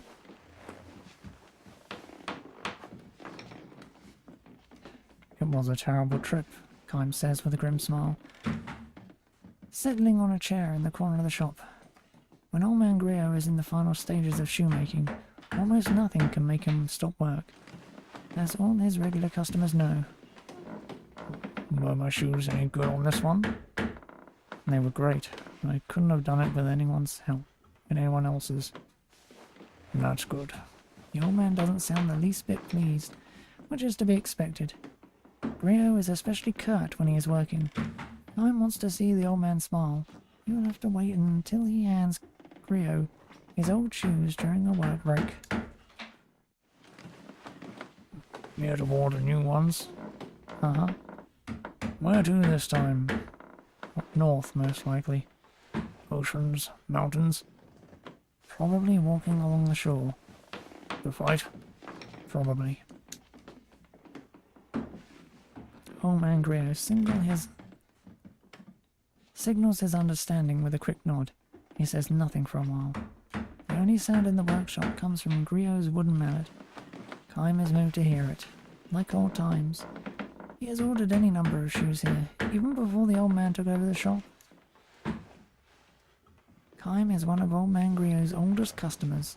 In other words, he is one of the few who have survived repeated journeys. Swinging his mallet and speaking in short snatches, the old man tells Kime about the deaths of some of his regular customers. Some fell ill and died on the road, others lost their lives in accidents, and not a few were killed in battle.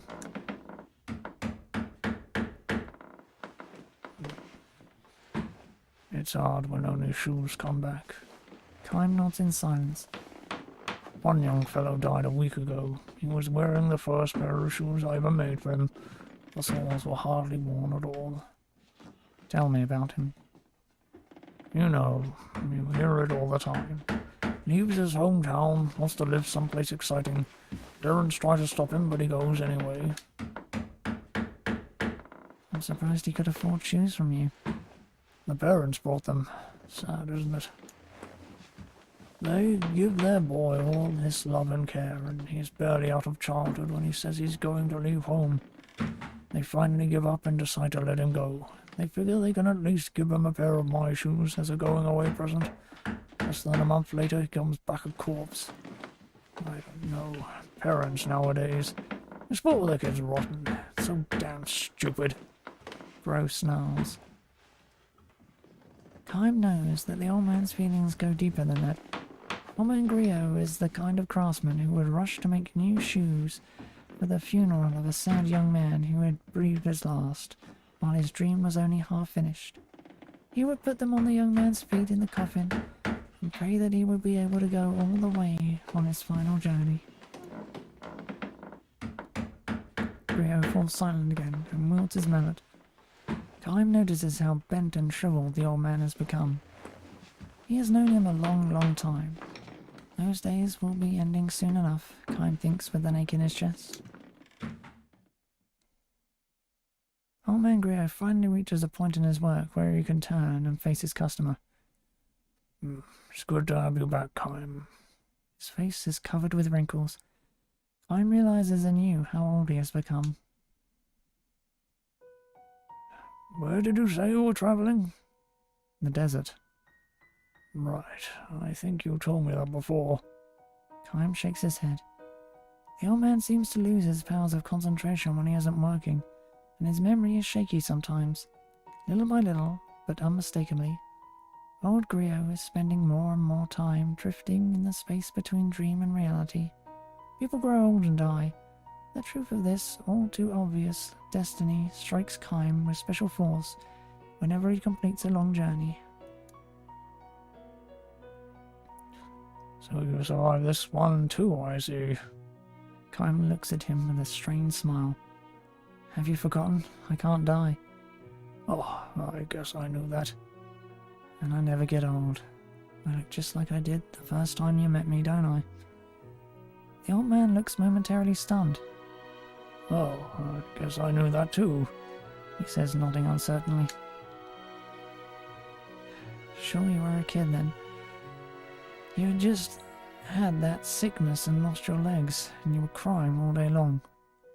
That's right, I remember. You used to call me Big Brother Kime, and play with my shoes, do you remember? Yes, of course. Griot speaks with certainty now. Either the fog has cleared, or the distant memory has come back with special clarity, because it comes from so long ago. The soles are worn down, there were holes here and there, and they had a sour stink of mud and sweat. To other people they must have looked like plain old shoes ready for the garbage, but to me they were a treasure. I remember running my finger through the coat of road dust that covered them and trying to imagine where they had been. I enjoyed them so much. I really enjoyed them. Kime's shoes were what got old Griot started as a shoemaker. It was all thanks to you, Kime. If I hadn't met you, I would have spent my life cursing my fate. Instead, I've been happy. I'm happy now. Even if I can't leave this workshop, my sons can travel for me. I've had a happy life. He pauses. Well now, will you listen to me talk up a storm? Griot says with an embarrassed smile. He extends a thick hand to Kime. All right now. Give me my sons, he says, and Kime hands him the worn-out old shoes he has brought with him. The old man strokes them fondly and says with a sigh, You've been through many a battle. Was a mercenary too for a time. I know that, says Griot. I can smell the blood. All the shoes that travel with you are like this. Are you angry? Not at all. I'm just glad you came back from this latest trip in one piece.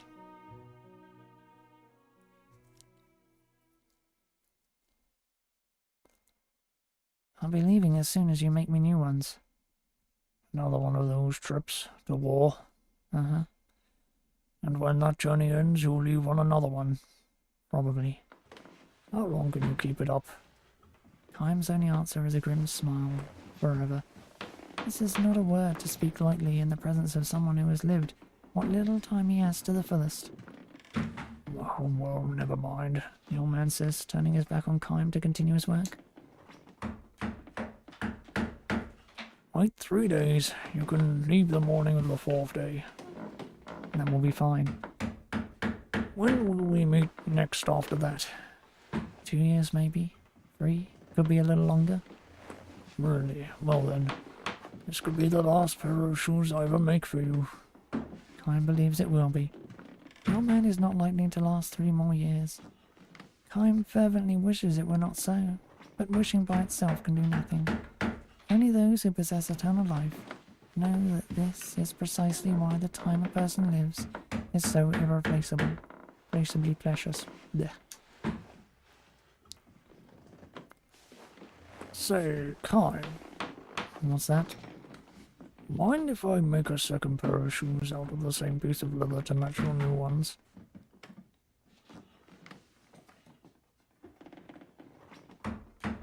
They will be for himself, he explains, to be placed in his coffin for his life's final journey. I like that, answers Kime. The old man swings his mallet instead of thanking him. The sound is far sadder and lonelier than usual. Come to think of it though, Kime, be sure to come back to this town even after I'm dead. Offer up your old shoes on my grave. I will. I'd like to say I'll be going to heaven a step ahead of you and waiting for you there, but in your case it doesn't work. No, unfortunately. What's it like? An endless journey? Happy? Unhappy? Probably unhappy, Kime replies, but his voice is drowned out in the rising sound of Grio's mallet until it is lost, even to his own ears. Old Man Grio reached the end of his full span of years soon after Kime's visit to his shop. Because Grio had no family, his grave in the cemetery at the edge of town was cared for by his many sons. In accordance with his wishes, his regular customers offered up their old shoes at his grave. Kime's shoes were among them. The words inscribed on his gravestone were, "Chosen by Grio himself." He explained his choice to Kime this way. I would say the words to each new pair of shoes before I handed them to the customer. I always said them to the customer too. I never once had the experience, though, of hearing someone say the words to me. That's why I want them on my gravestone. These are the words I want to be seen off with on my journey to heaven.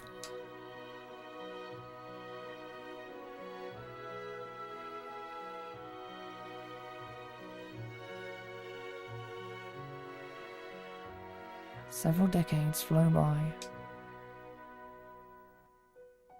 Not only Old Man Grio, but all his customers who knew him have long since departed the world. The only one who still comes to pay his respects is Kime. He no longer wears shoes that were crafted by the old man. Like the life of a man, the life of a pair of shoes cannot be eternal. Still, Kime comes to the town at the beginning of every journey, touching his forehead to the ground at the old man's grave. The gravestone is covered with moss, but the words engraved on it, strangely enough, are still clearly legible. May your journey be a good one.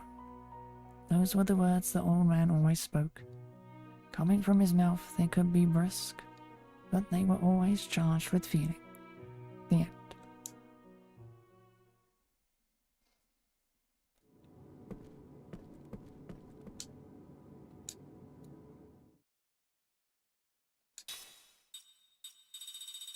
Ugh, just crap. Okay.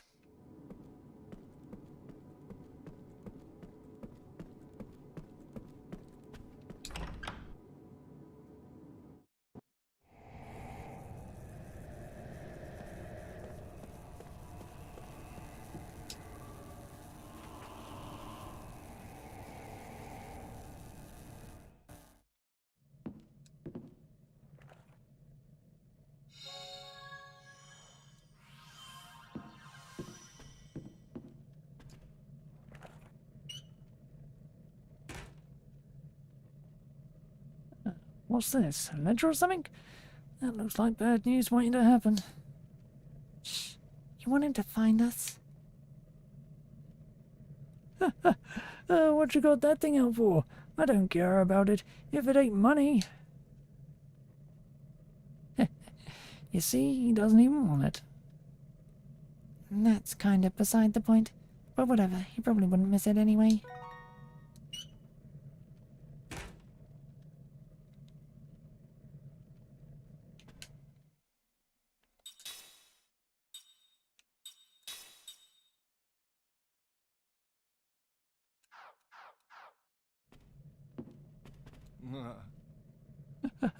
This money is all mine.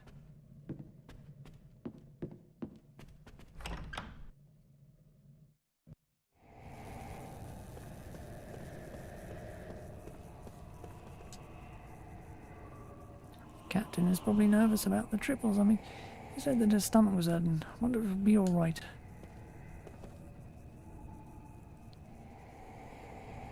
Hey, you guys, have you seen Captain Durzel? Captain? I don't know anyone with a job like that. That's too bad. We're supposed to set out for the West Sea soon, but that's not going to happen without our captain. We've all been too busy getting the ship ready to look for him. Could you guys help us look for him? Just tell him that it's time to embark. Sorry about this, but we really need all the help we can get. Hey, please do not enter the port. We're all still busy getting everything ready. Right.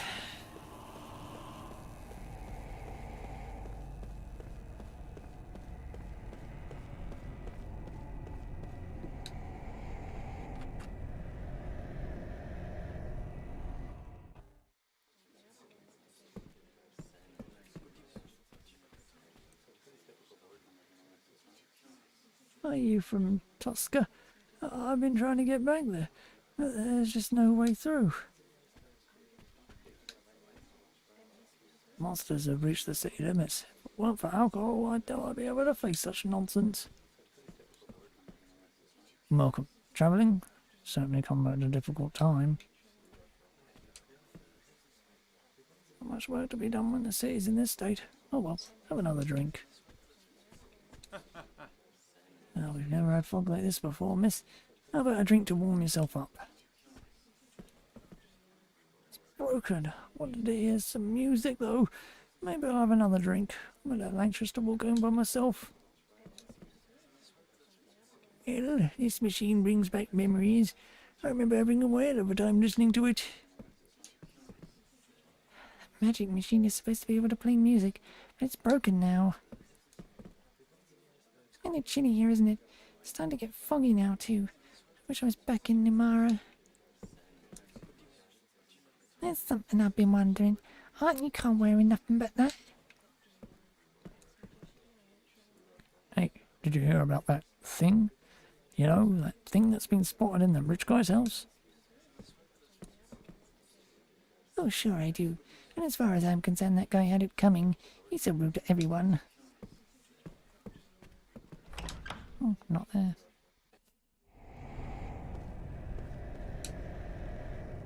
Captain, can't help you there. Maybe one of those strangers knows. Strange things got him.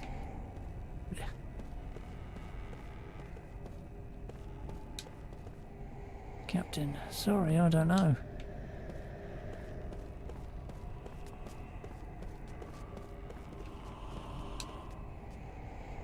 Some of us volunteered to check out the West Sea. Look like there's just one ship that's in good enough shape for us to use.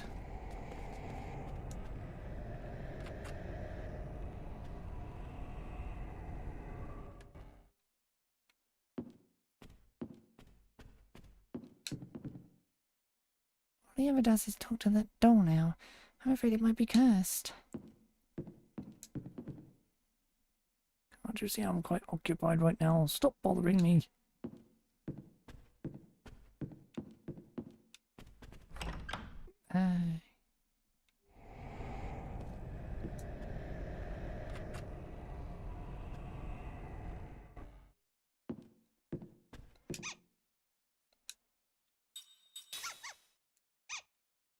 $49. Ugh. Ugh. Last time the West Sea lit up, all these monster fish with legs came out of the water. People think that something causing all the abnormalities in the sea. Blech, blah blah blah. Can't read. What? You expect me to say welcome or something? Look, just leave me alone and go die somewhere, okay? You're looking for the captain? Well, how about I tell you for some candy? Welcome to the town of Salmon. This place is a real blast, let me tell you. Enjoy your stay.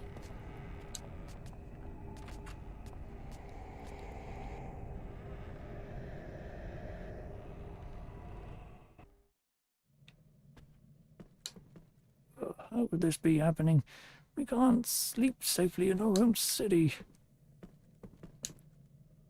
Captain, you know, come to think of it, I think I did see him around here. Hello, you done yet?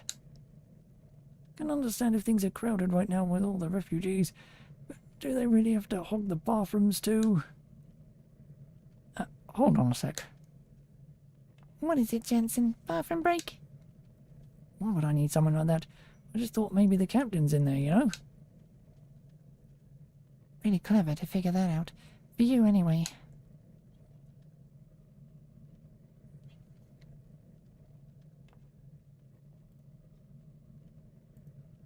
How did you unmute yourself?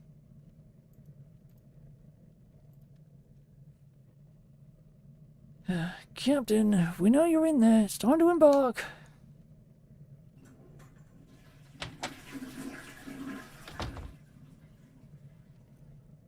Oh, sorry. I had no idea it was time to leave already.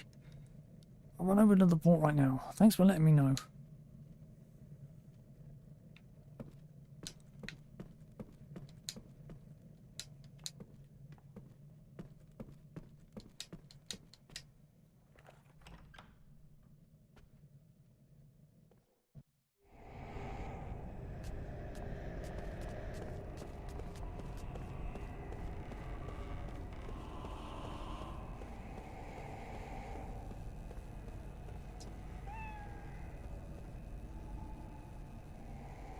Get something invisible. Meow.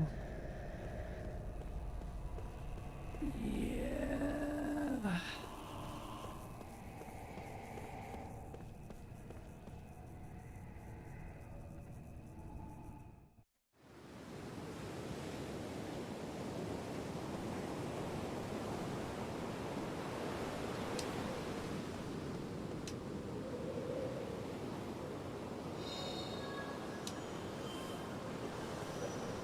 I'm saying a fucking ship in this weather.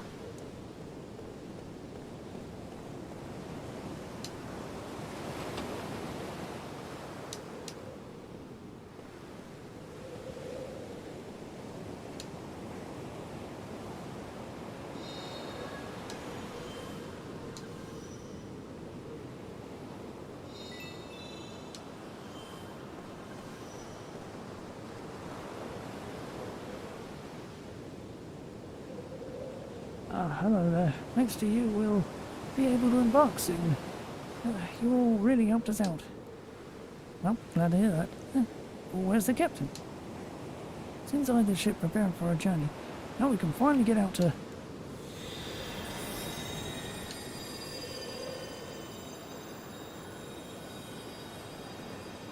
Did you see that just now? Whenever we see that light from the Western Sea, bad things start to happen in town. There must be something behind it.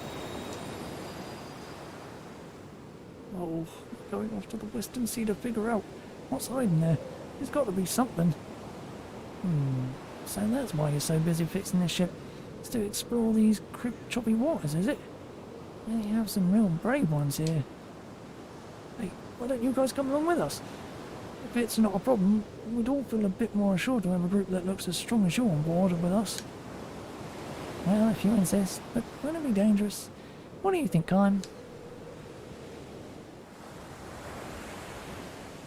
Is this the ship they fixed up? Captain! Let's take her out. I want to see if what they say about the source of magic energy is true. The source of magic energy? I wonder. Ming, do you sense it? I'm not sure. I do, however, sense the presence of powerful energy. Only one way to find out. Sure looks that way.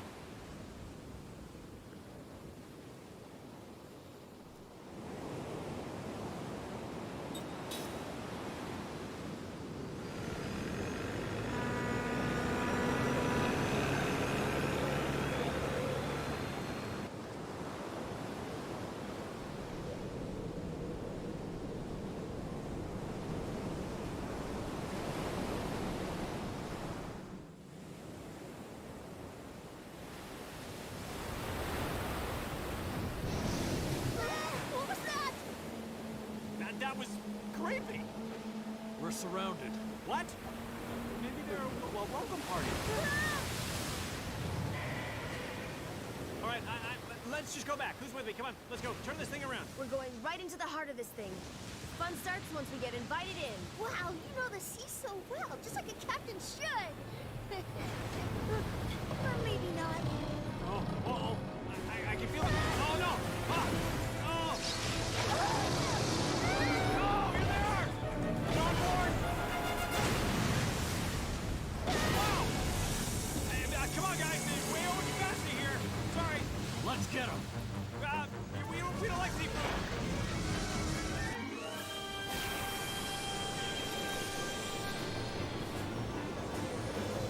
Keep your guard up.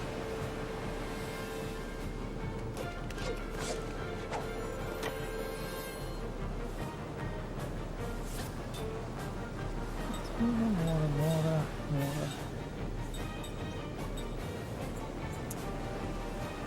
Shame it was on the back.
Boo.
How much have you got there? 691?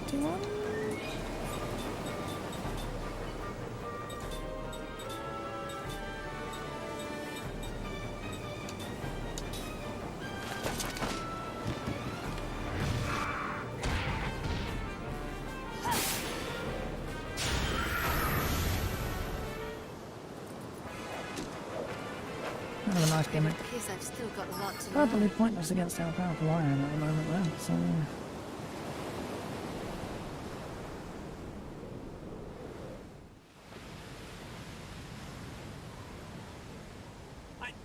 This is just too much. We get it when we're on the boat, we get it when we're on land. I mean, we're getting it everywhere we go. That's pathetic. We just got started. I definitely feel it ahead of us. The source of magic energy.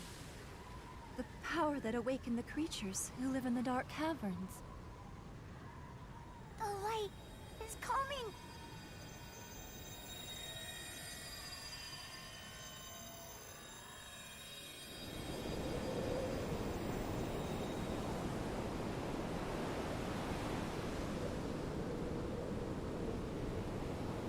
Dream is being revealed. Should have seen that one coming.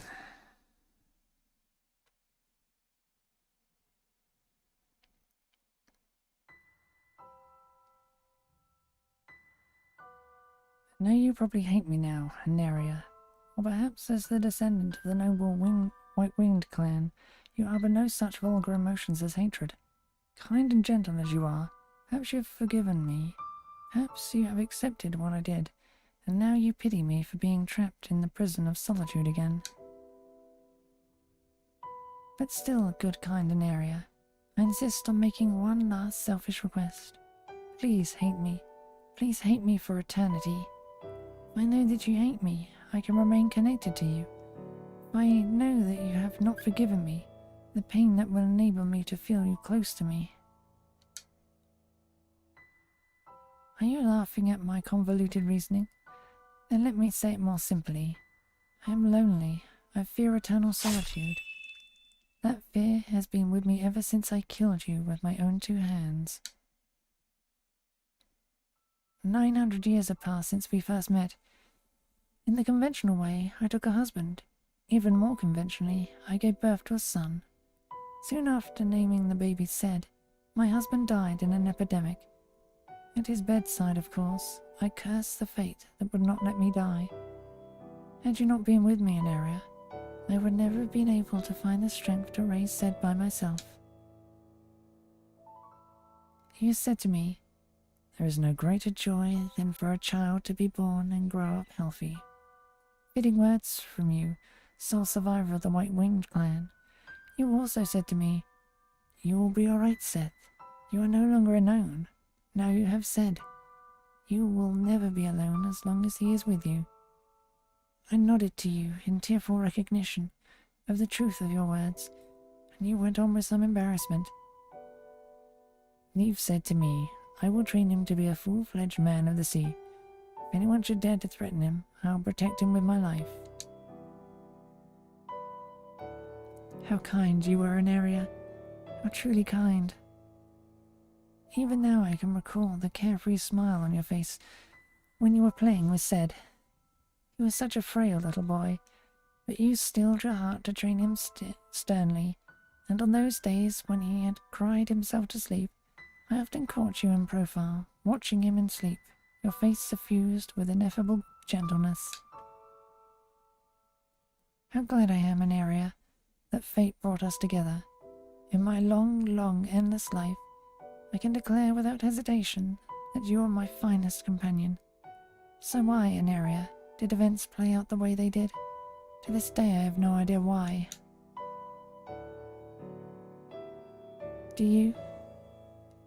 Did you know why those things were happening to you?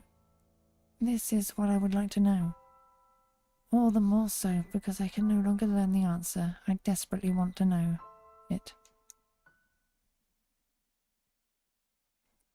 It happened 30 years ago. I said goodbye to you and Sed, and made my way to the Tower of Mirrors. All the memory had come back to me, the mission on which I had come to this world, the task I had been sent here to accomplish, and the reason I possessed memories of 1,000 years spent in this world. I was a pirate who prized freedom above all, and what I enjoyed most of all was living wildly on the open sea. Exactly why I was so drawn to freedom I myself did not know. But that was when I learned, deep in the heart of the one who desires freedom, lies the pain of freedom denied. It was you, Aneria, who first taught me the expression, prison of solitude, and it was true. I was trapped in a prison of solitude. Not simply, however, because I was confined in a cave on a desert island. For me, being in this world was itself a prison of solitude. When I came to realize this, I headed for the Tower of Mirrors in order to return to the world I had come from. Nourished by my 1,000 years of memories of having lived in this world, I would return to the world where I belonged. In the Tower of Mirrors, he was waiting, Gongora, the man with whom I was supposed to return to my original world. I had no way of knowing, however, But this was a trap that Gongora had set for me. I can never forget how he stood there, spread-legged and defiant, before the Tower of Mirrors, laughing that arrogant laugh of his. My stomach turns when I recall his hateful face, and my flesh creeps when I think of his cunning, fearsome trap. Gongora had no intention of returning to our former world. Instead, he hatched a fiendish plot to make himself ruler of this world, and anyone who resisted him, he crushed without mercy. I was one of those who stood in his way. As soon as I learned of his evil design, I flew back to my pirate ship. Of course, such a monster could not be satisfied with merely waiting for me there. Knowing him, I felt a terrible foreboding. "Said, Aneria!" I screamed as I leaped into the ship. In the next second I saw with a gasp that my foreboding had been correct. Both Ced and you were there, Aneria, on the deck. Ced lay bleeding, and you. When you became aware of me and slowly turned in my direction, you had a strange gleam in your eye, and there was something in your mouth. It was Ced's leg. You had ripped it from his body.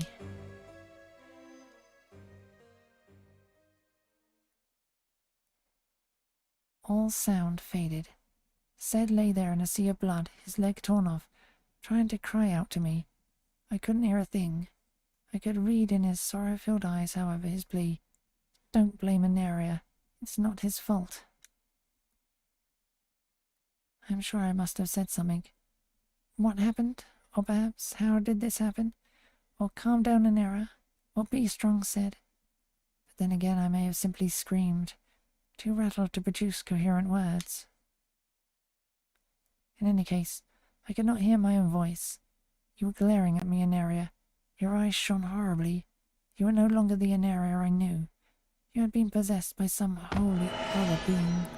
Why, Aneria? Why?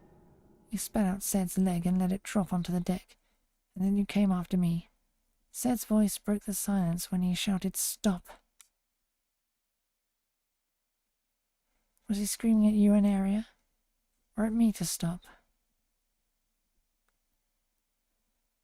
The whole scene became enveloped in white light. When I regained consciousness, I was lying on the deck. As I slowly opened my eyes and raised myself, I realized that my sword was gone. I had only an empty scarab at my waist. I looked around with a shock, and there you were, Aneria, lying on your back. My sword had been plunged into your chest, and stood there like a grave marker. "Aneria!" I screamed and ran over to you. Started shaking you, but your eyes were shut tight. There was no sign they would ever open again. I shouted at you to wake, to come back to me. Then I shouted to Ced, "Hurry, Ced, come here, Aneria is..." But there was no reply from Ced. Having lost so much blood, he was unconscious. If only you had been merely unconscious, Aneria. If only you had been badly wounded but alive. If only you could have started breathing again. But my sword had done its job to horrifying perfection. It had pierced your chest, exactly where it needed to in order to take your life. I stared at your corpse uncomprehensively. Oh, Aneria, the lone survivor of the proud white-winged clan. Tell me, please tell me, what happened? Was I the one who killed you? I sensed someone approaching from behind. I turned to find Gongora staring at me expressionless. "You killed him," he said softly, his voice devoid of emotion. I shook my head, wincing. "No." My voice was hoarse, trembling. Gongora went on, as if slowly pressing his words into my ears. "It was you. You killed him." "No, I would never do such a thing." Trembling of my voice spread to my entire body. To think that I might have killed you, Aneria, with my own hands. That could never be. This was what I wanted to believe, but the reality before me was shattering such hopes. Gongora threw back his head in a contemptuous laugh, all but proclaiming his victory over me. "You see now, Seth, what you have done. Killed the one you most loved. You are on your own way back to the prison of solitude." Again he laughed aloud. And he was still laughing as he left the deck. This man who, knowing I could never die, set a trap for me that was crueler than death itself. collapsed where I stood, looking up at the sky. I felt the tears pouring down my face, tears of blood. Again I was plunged into eternal solitude, never to be released from it by death. Gongora succeeded in locking my heart in darkness again, sealing in my memories with it. I wept uncontrollably. I screamed until it all but ripped my throat to shreds. In my heart, my mind and soul was something lodged inside my chest. There. If my heart, my mind and soul was something lodged inside my chest, I would have torn it out. Help me, Anaria. Help me. The end.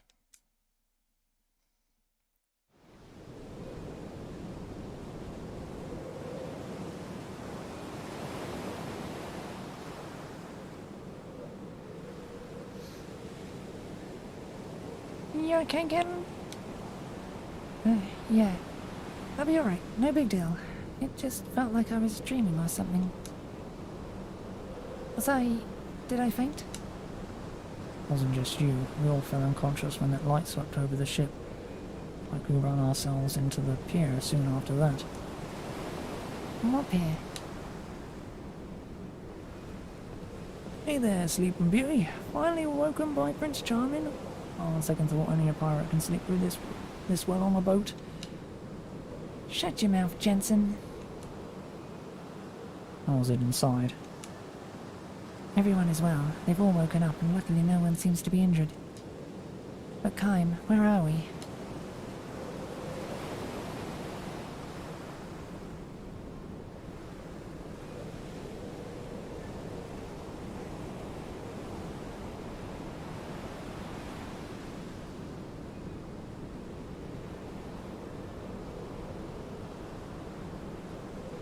Sure is big. No one said there was anything this big in Saman. You're right, it's strange. I doubt you could build anything this enormous without anyone noticing. The magic power here is at an alarming level. This must be the source of the power I felt on the sea. I smell a conspiracy around here. We should definitely look into it.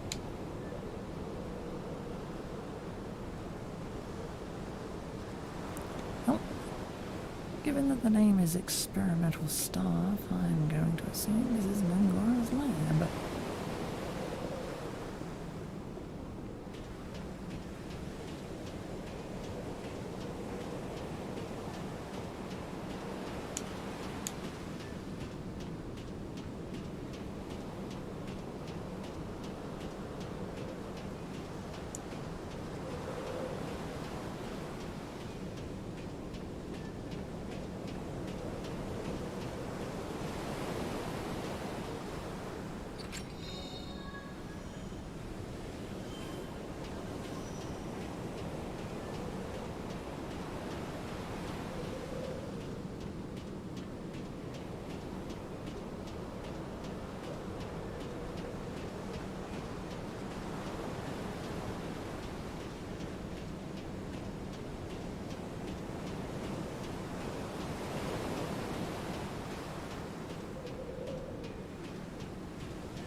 What's wrong? It's Gongora, the traitor who stole our memories and imprisoned us all. I'll be damned. What's he doing here? Has he got a twin or something? Hey, train can still walk.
Nope, can't just jump across.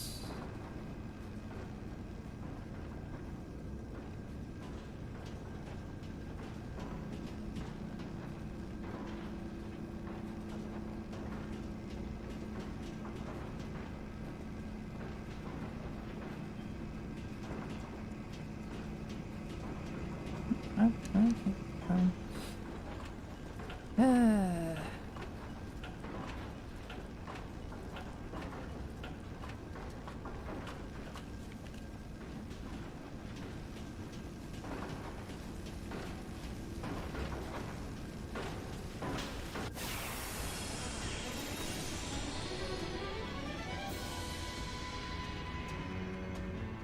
I can do this!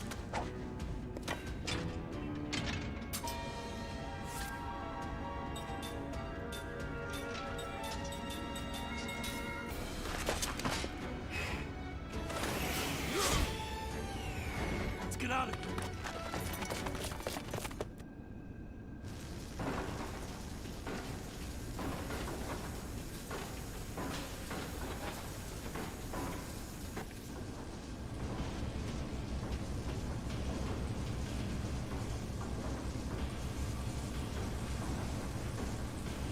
Come on here.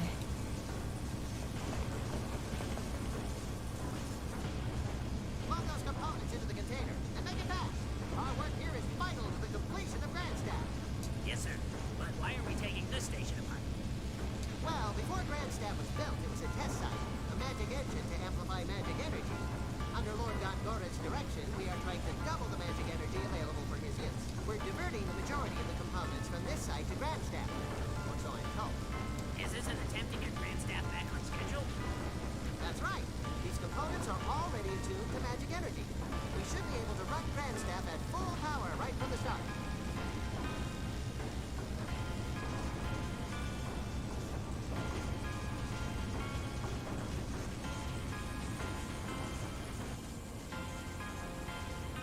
I think we can move this around maybe. Wanna try?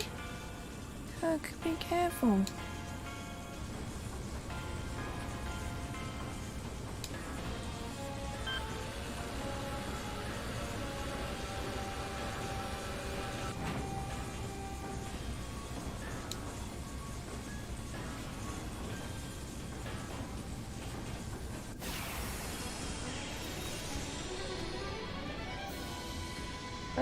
Fuck off with the fights. I ain't quite neat for a while.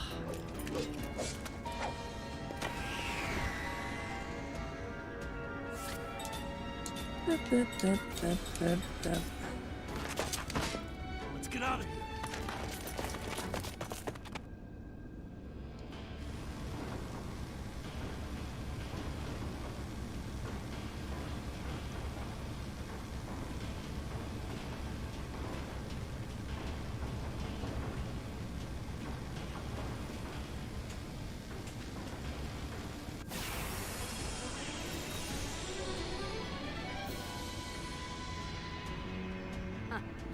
Let your guard down, eh?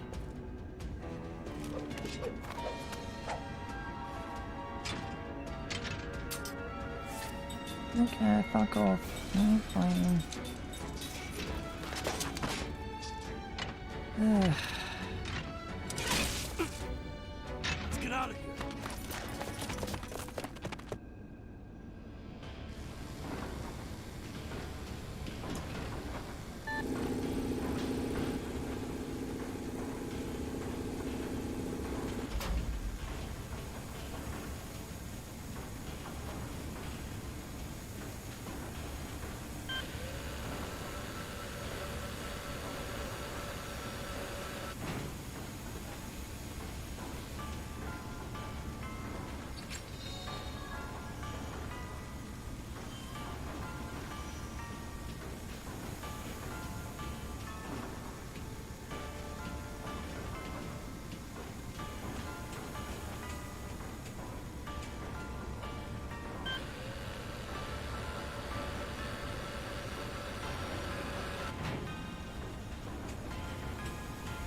barricade just won't go away. It says here that we need a gate pass. That's a problem. We don't have the time to waste finding one either. How about we just take one from the security guards? We try each of them, we'll have one in a jiffy. Don't worry, this is what I'm good at. Just keep them alive while I steal the gate pass from them, alright?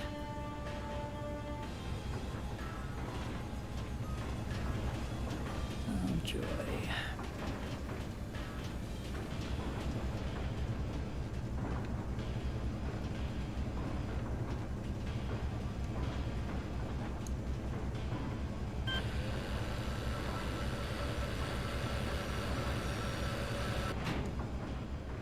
So I need some on the still. Weapon items, not seeds. Bing bing.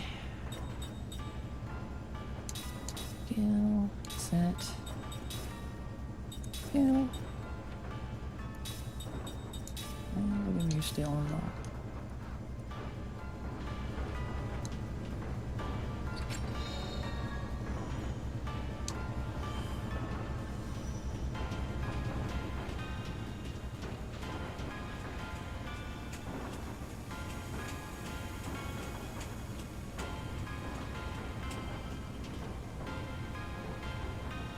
We can't operate it from this side. Jeez, so much work.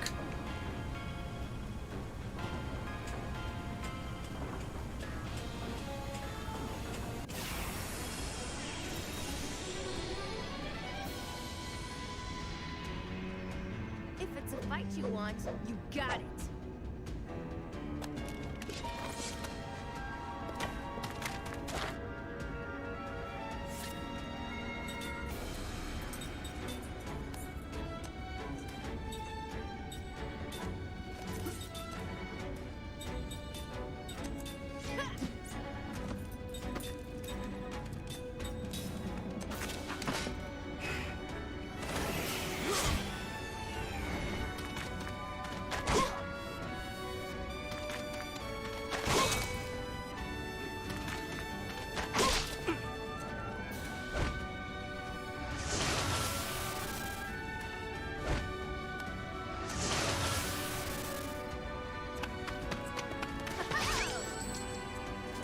Fucking poison.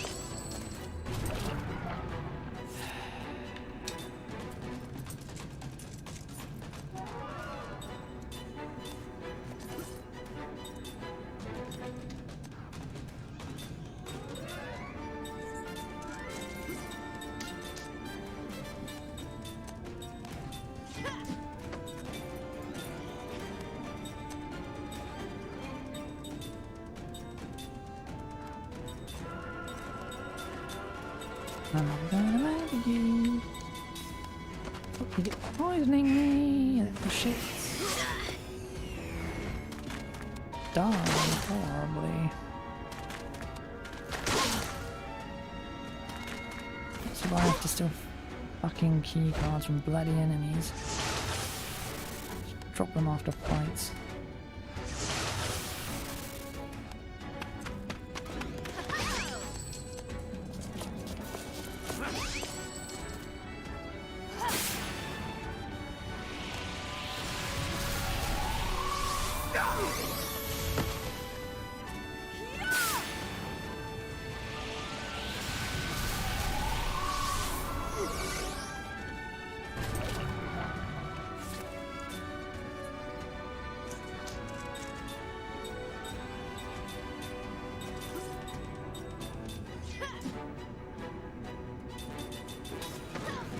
I'll go first.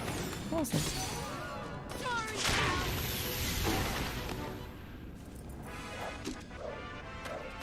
Look! You see what I did?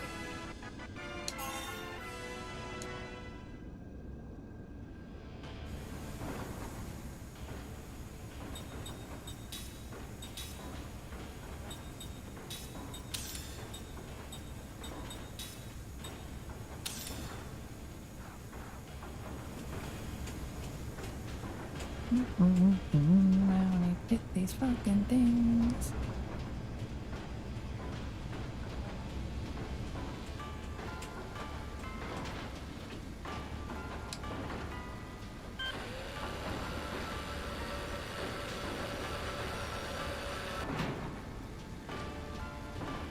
Come on, give me a fucking fight.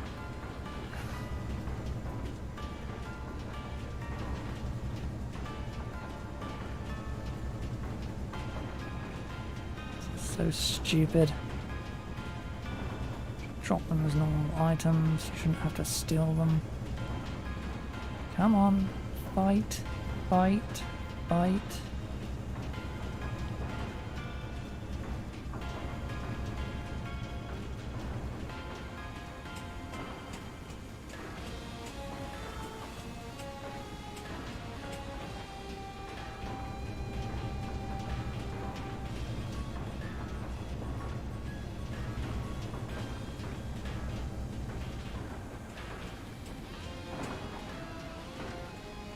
Well, it just won't give me a bit.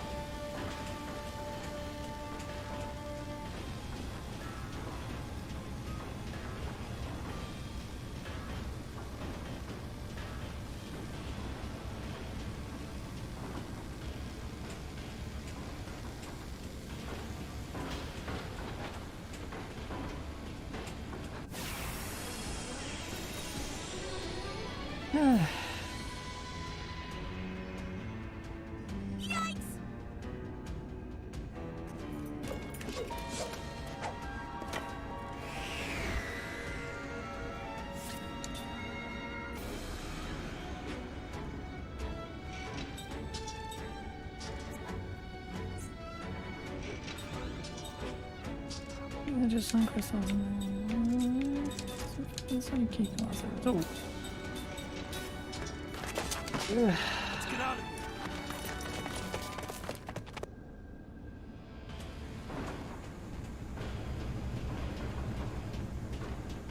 Jesus Christ, this is retarded. Fucking have them as normal drops from enemies. What is so wrong with that?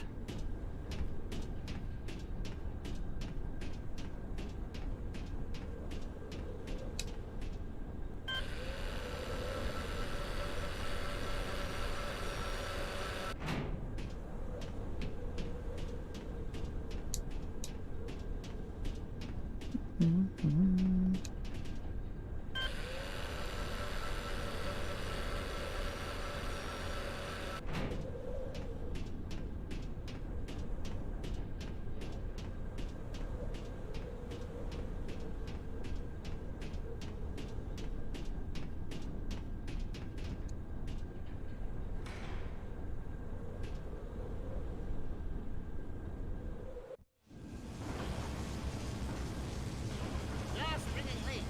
Dr. Ivan, we don't know if it's from dismantling or something else, but it's affecting the surrounding area. Yeah, you heard Lord Angora. We're supposed to ignore that.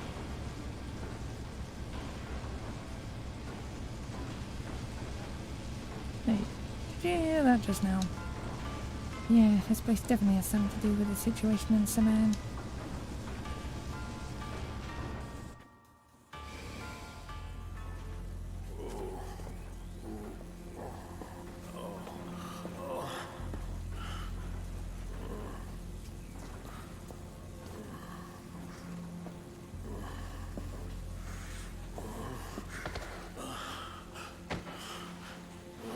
The time has come. You must return.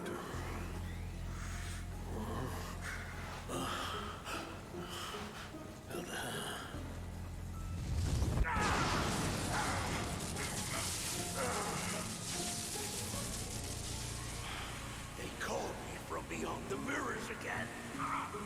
But I won't let them manipulate me. No, I'll never go back.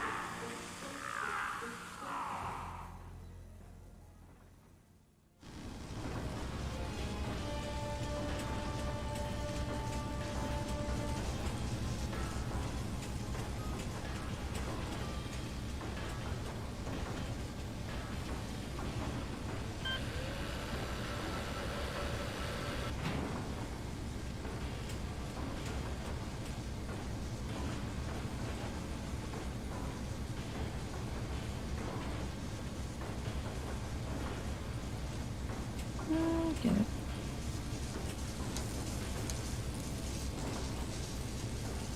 Right.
Let your guard down, eh?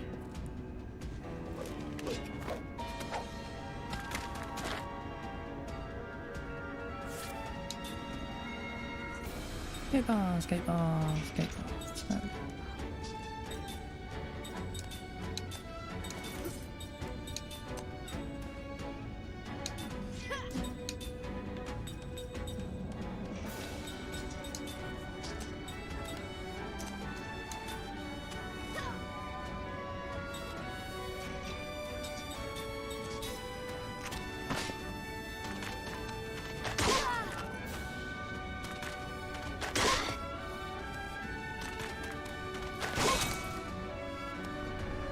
You should not fucking have the ability to poison me.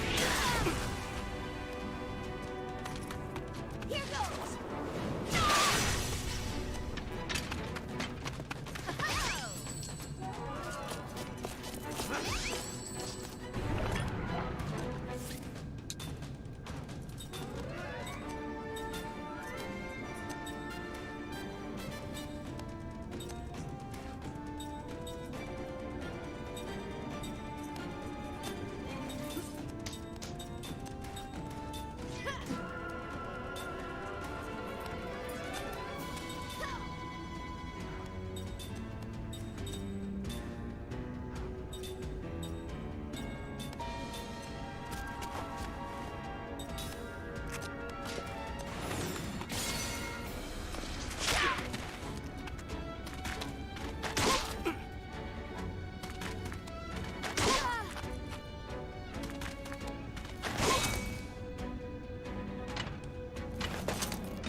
Why aren't you dead?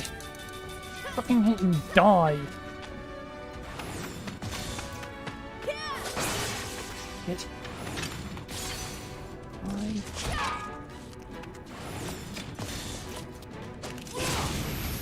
Finally. What a waste of time.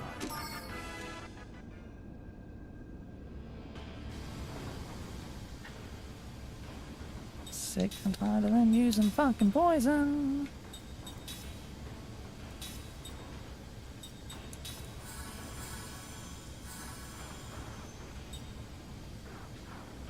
Fucking get rid of it.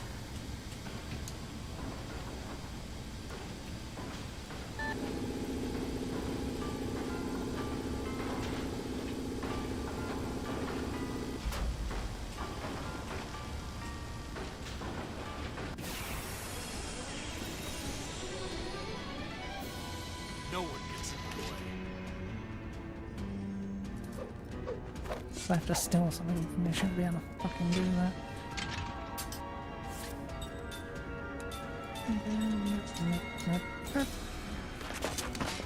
Let's get out of here.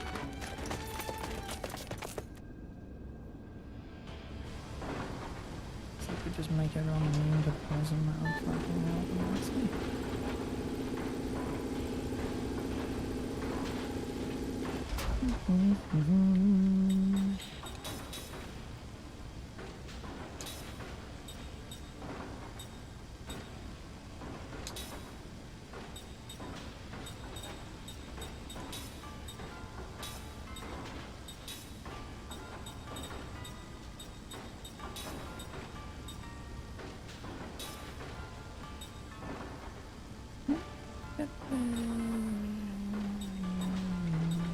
Composites barely fucking pointless.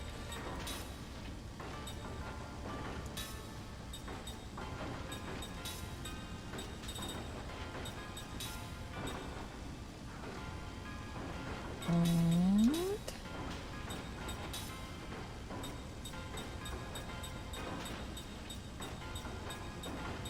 yeah, poison me now, you little shits.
Night earrings, what do you do?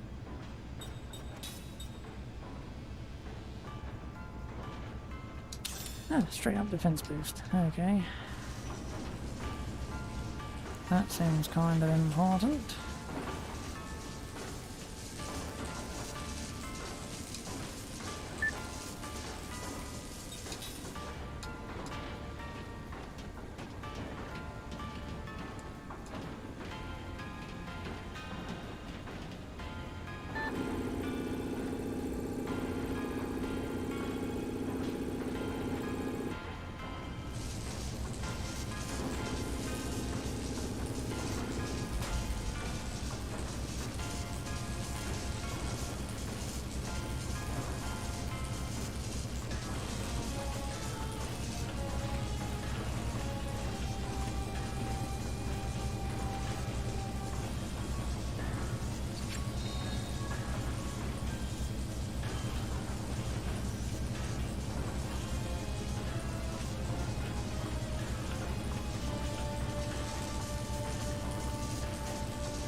Security passes everywhere.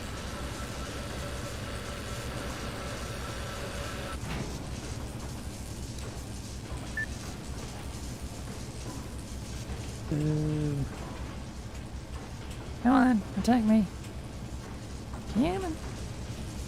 Yeah, man.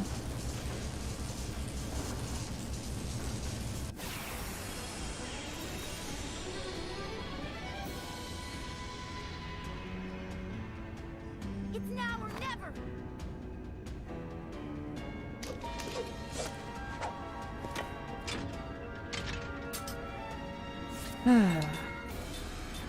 Enemy group that want.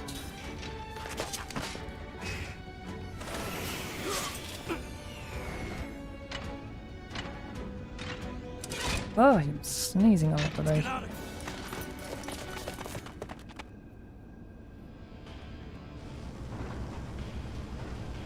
Come on, attack me so I can steal more of these stupid security passes.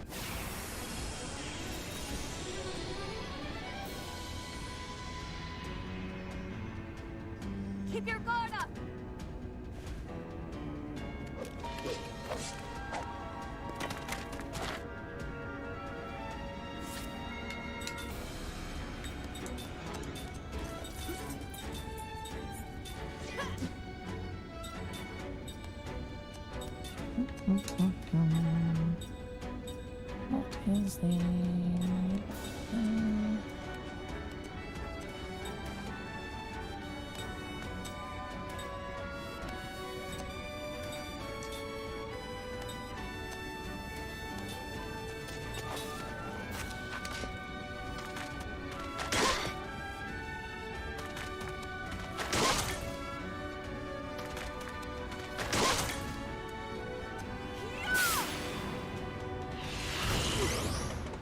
Ah, really? Only 115? Annoying.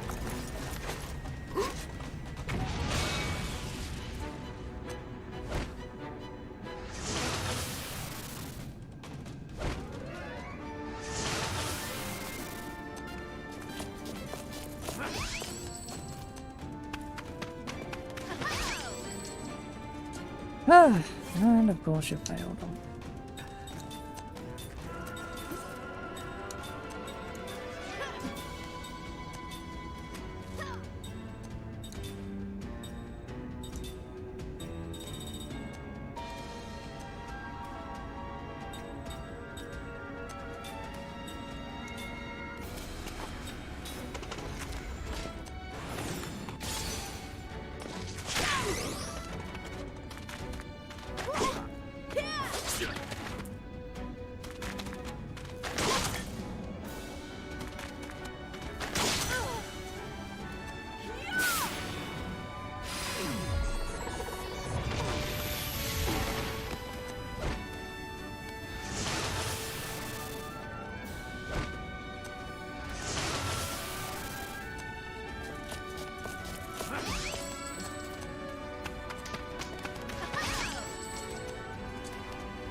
Ah, okay, this is going to take a while.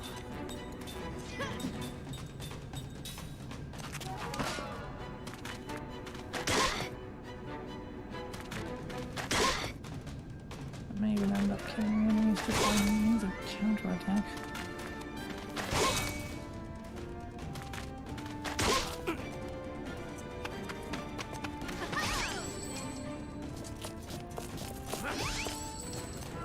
Oh yeah, let's make a fucking dungeon where you have to fucking steal fucking things off enemies to fucking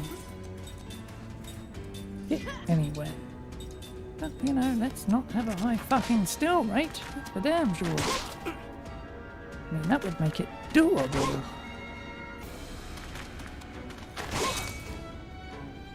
Fast waste of fucking time.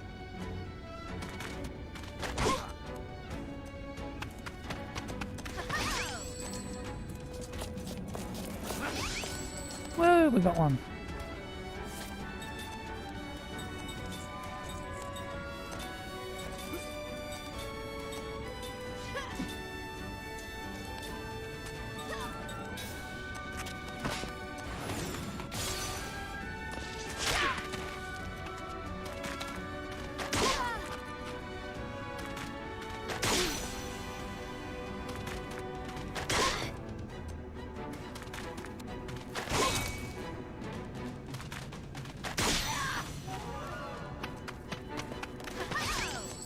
Two, three, neat.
Be thankful that it doesn't cost anything to steal, I suppose.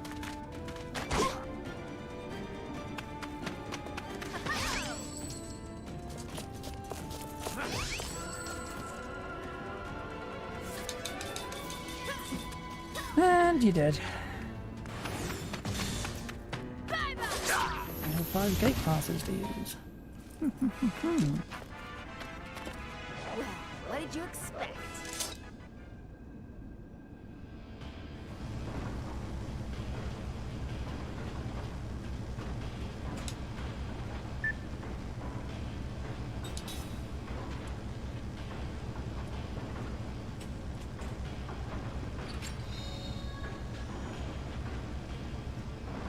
Lotus and Lotus ring, eh?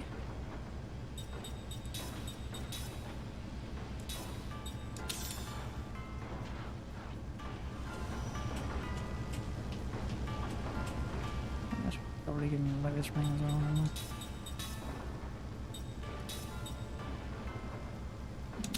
Then. Yes.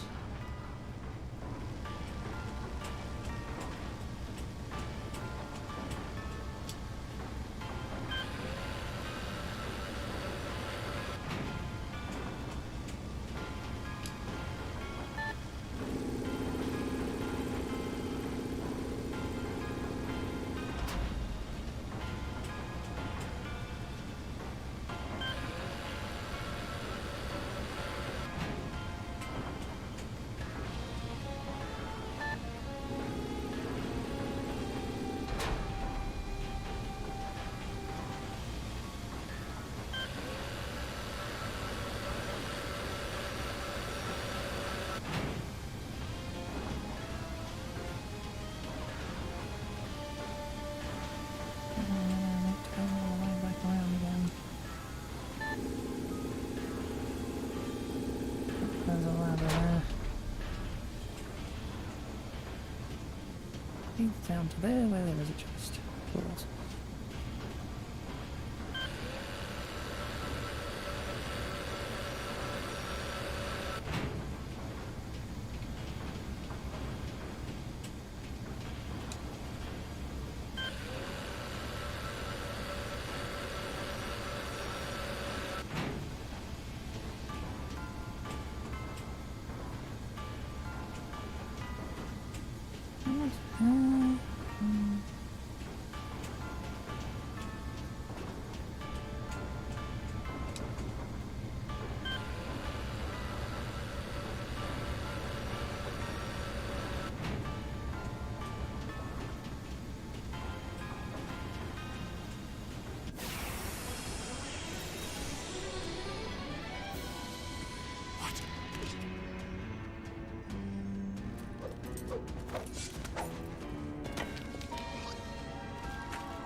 Ah, bugs.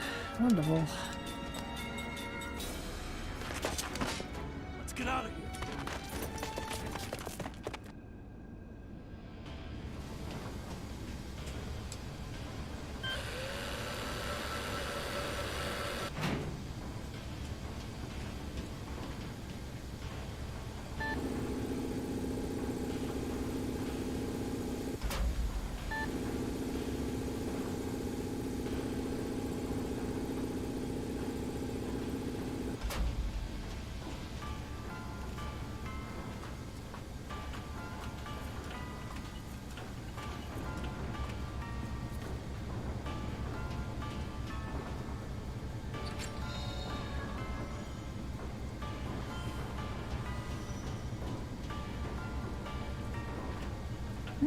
That all worked out really well.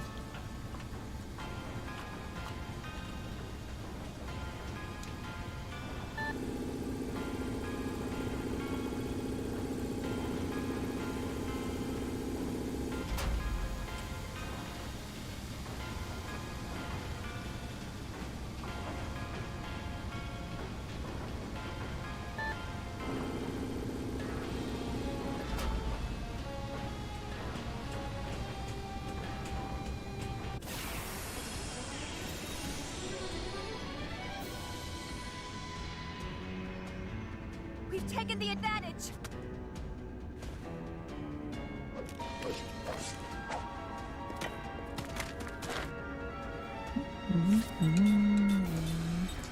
I still have 4 cards left.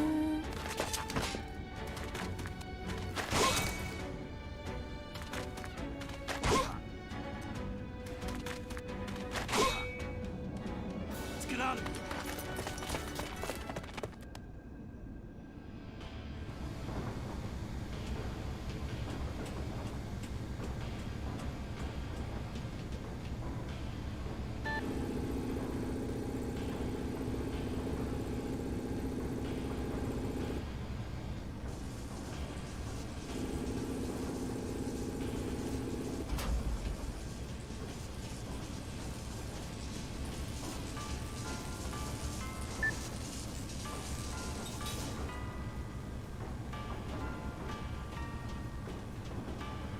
Oops.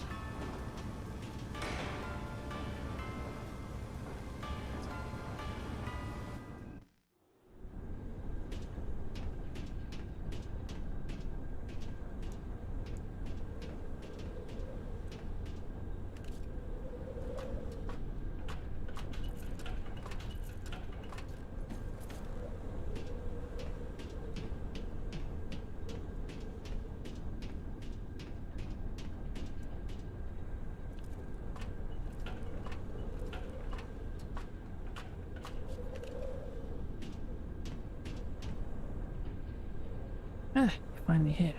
I told the procurement bureau that we needed a messenger. Thank heavens they finally listened. Anyway, I have a message for the guy working down below here. Tell him we'll be pulling out of here shortly, so hurry up. Oh, and if there's anything in your way, just throw it down below. It's all just garbage from the dismantling operations.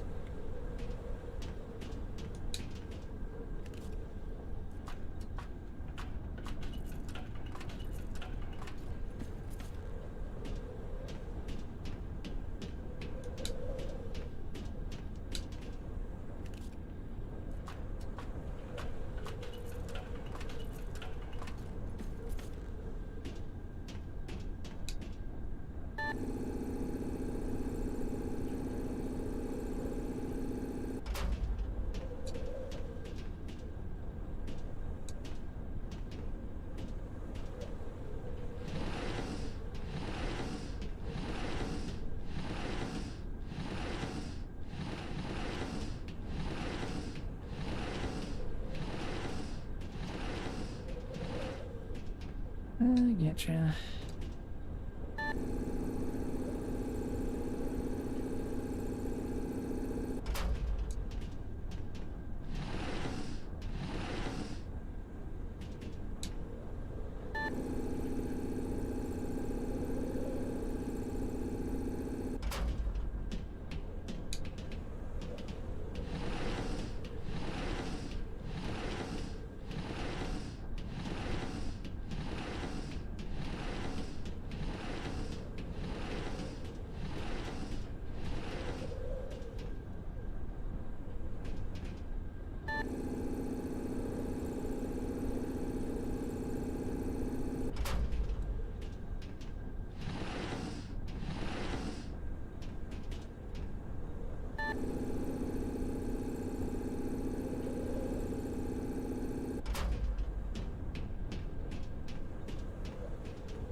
What?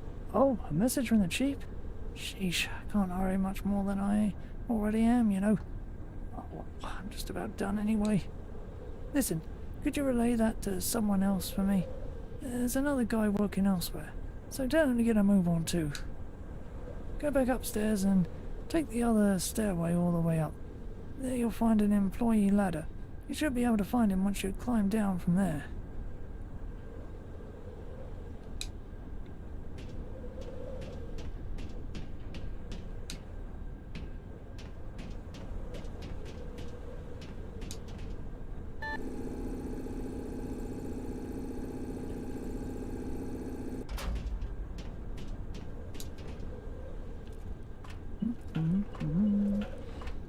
Smells of side quest.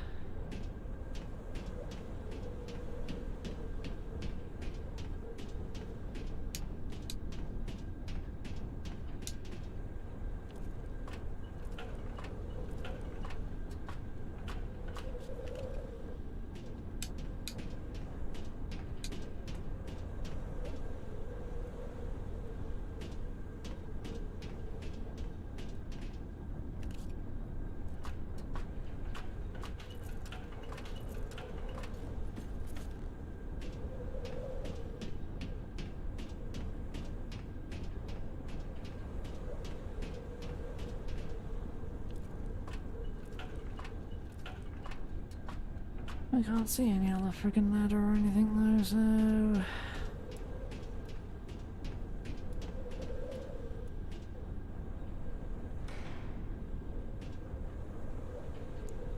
Unless it's further on or further back.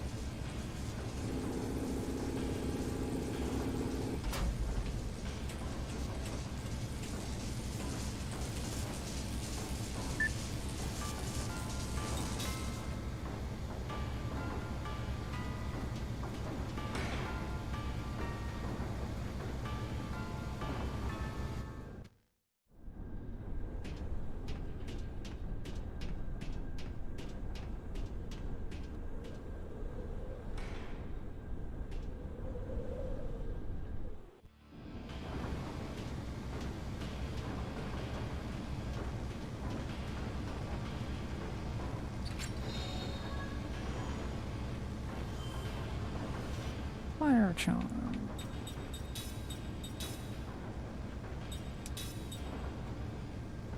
Fire resistance. Oh, ugh, saw that one.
You got a word from the chief?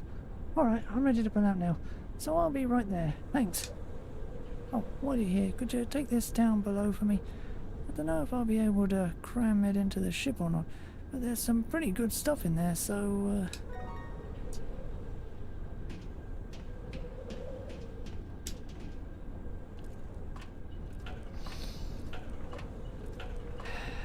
I thought there was going to be some actual good stuff, but...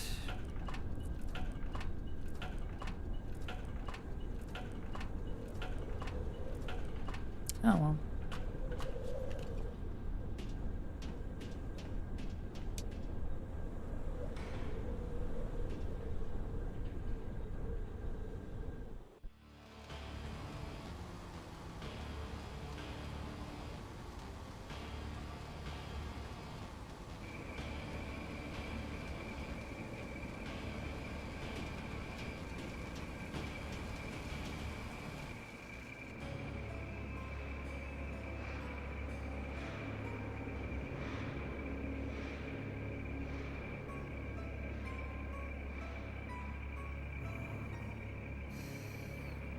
The throne of the gods.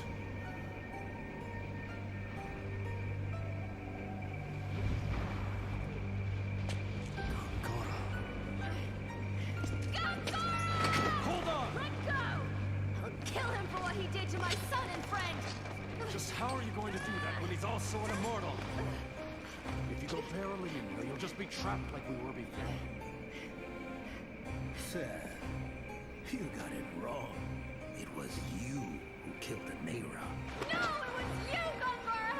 My dear friend, Did you not realize that the presence of your son was condemning a narrow spirit to a prison of loneliness and isolation by degrees? What? Don't listen to him, Seth. You know madness ate away at him. You had no choice but to kill him. When your blade pierced his heart, it may have just as well pierced your own. No! I didn't kill him! You did it! Not me! Don't even give it a thought.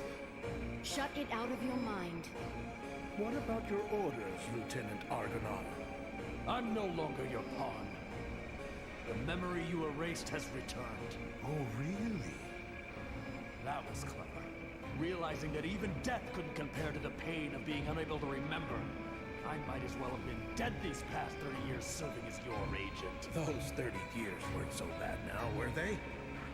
I merely made the best use of your abilities. It was dirty work. It suited you. There had to be a reason for us to come to this world in the first place. That includes you. What reason could that be? So your memories haven't completely returned. My power was indeed effective at that time, meager though it may have been. Hey, come on now. You know, you just do way too much talking and not enough listening, you know? Silence, you idiot. Hey, I ain't shutting up. You're the worthless scum after what you did to my eyes. Oh, by the way, that memory wiping pearl thing you gave me? Well, see, I used it on someone else. I don't know if that's a problem or not. I know. I saw everything you saw, remember?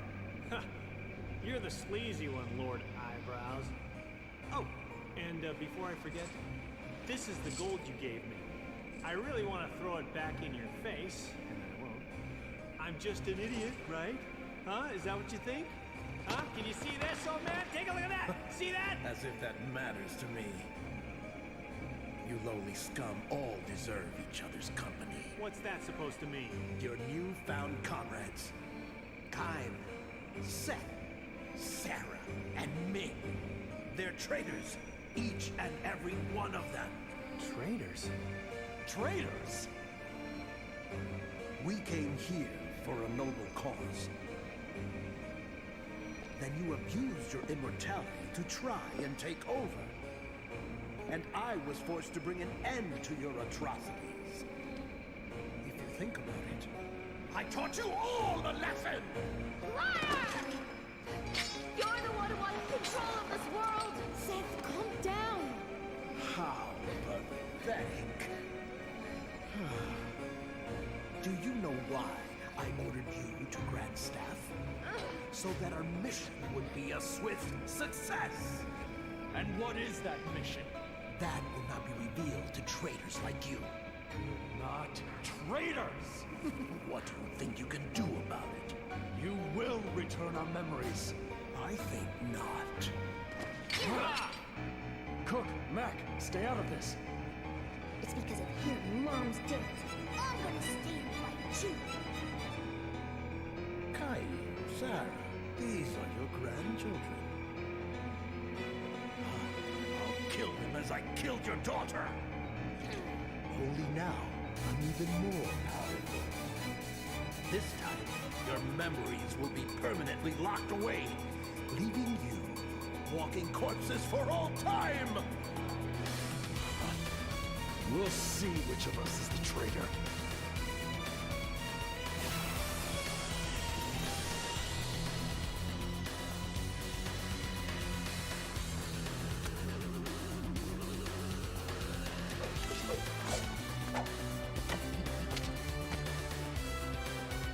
Just as you were regaining your memories, you return here only to lose them again?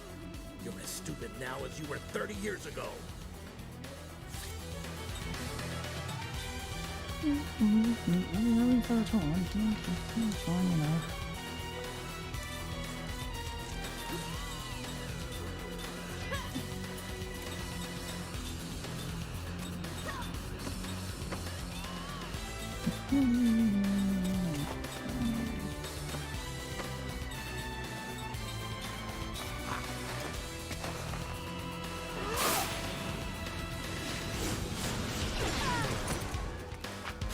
pathetic. Is that the best you can do?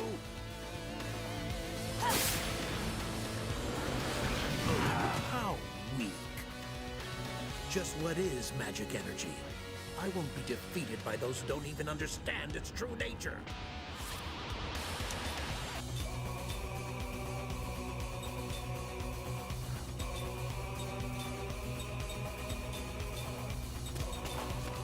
Fucking number on you so you can't bitch on your way. Oh god.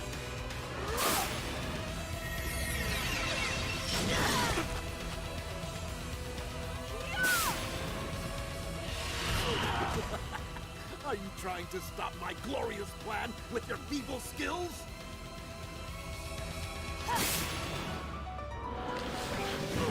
It's no use.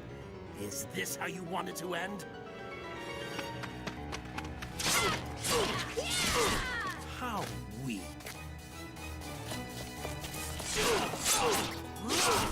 It's no use. Is this how you want it to end? It's no use. Is this how you want it to end? If you defeat me, do you plan to take over all my power? You have all forgotten our real mission.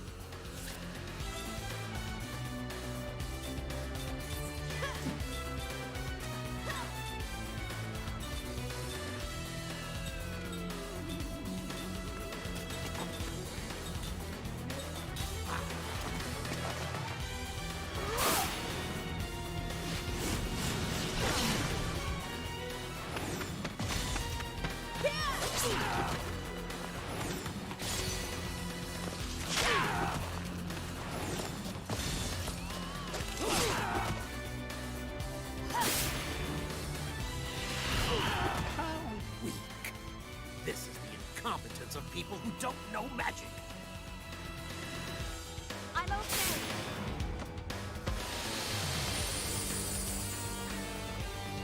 Immortal beings with no guidance put this world in jeopardy. Yeah, it's not the feeling that he's a mortal for now. Oh, keep it. Something on there.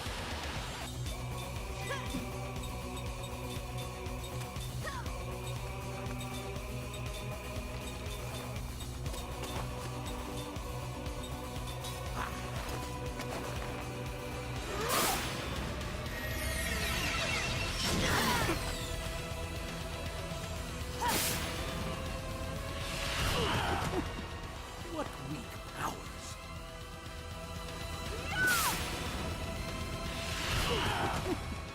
What weak powers. How do you want this to end? Would you rather go back to being living corpses? Or witness the deaths of those you love?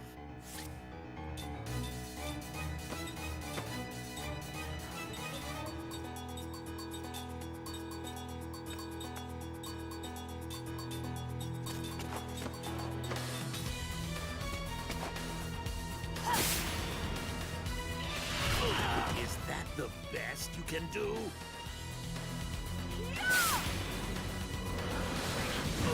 How weak.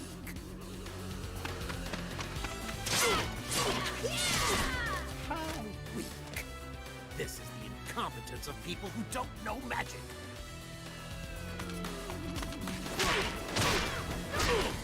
It's no use.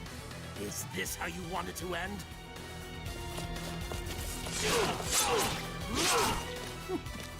What weak powers. Live through this.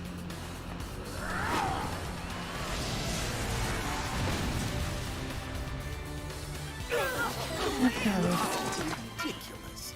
There's no merit in the memories of treacherous worms like you.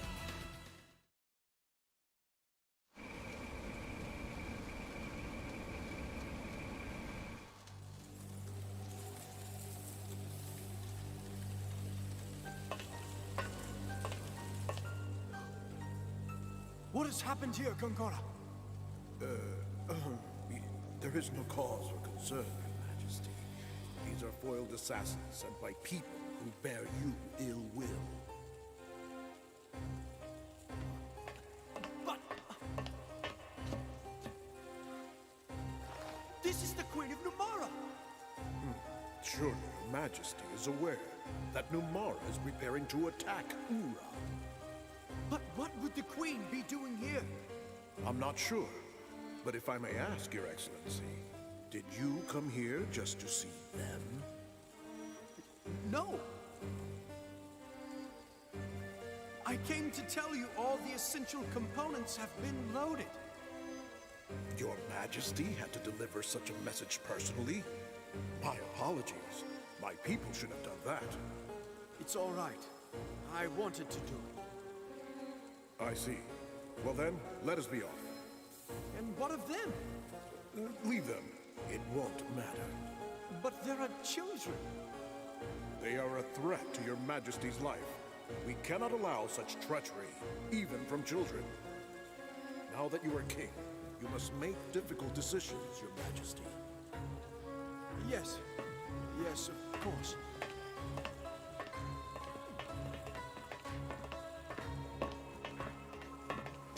You and the staff will sink into the sea and dwell in silence and darkness for all time.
Mom!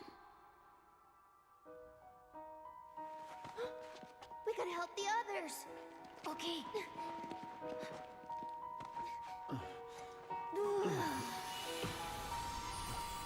This light.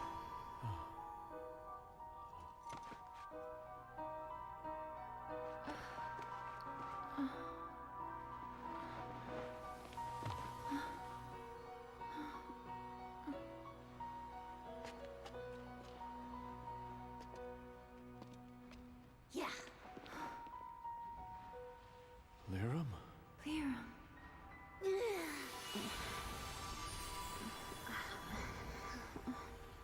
What happened? Oh, man. Oh, what a headache. Oh. Oh, good. Everyone's all right. Well, it looks like we have our memories, too. Good. Ah, wow. Thanks, kid. What? Oh. What? Ming! Whoa. Thanks. right. Brain freeze. Good. Oh, man.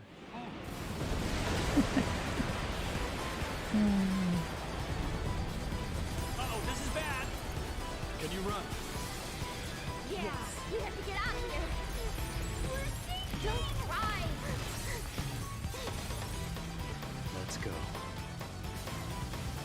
Okay.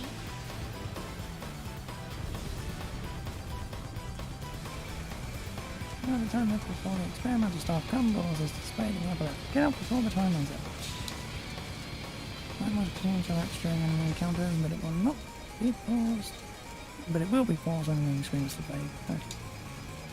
By the time reaches the area, experimental sample so that make an impossible escape. That's the way it works.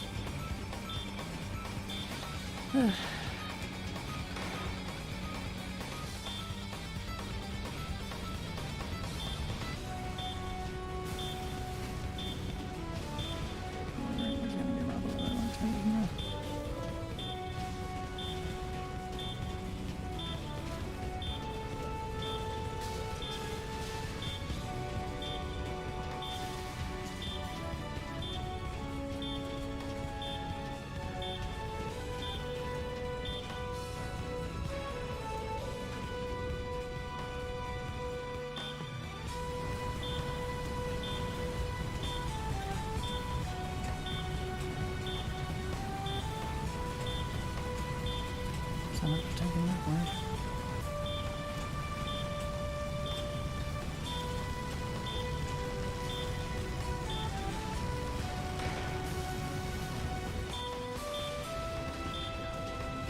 Very generous, that's about time limit.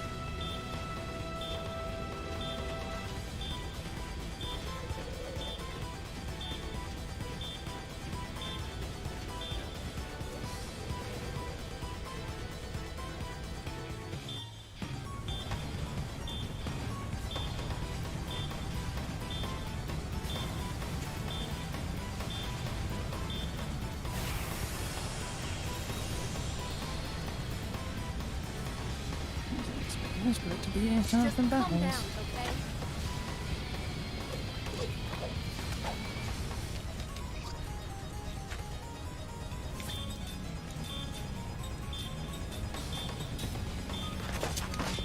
Let's get out of here.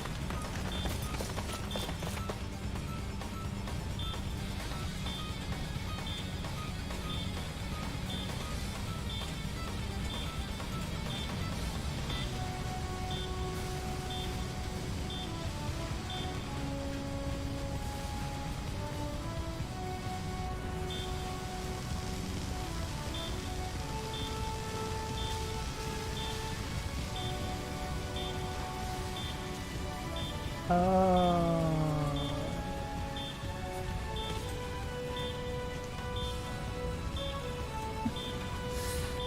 This is how you get the chest.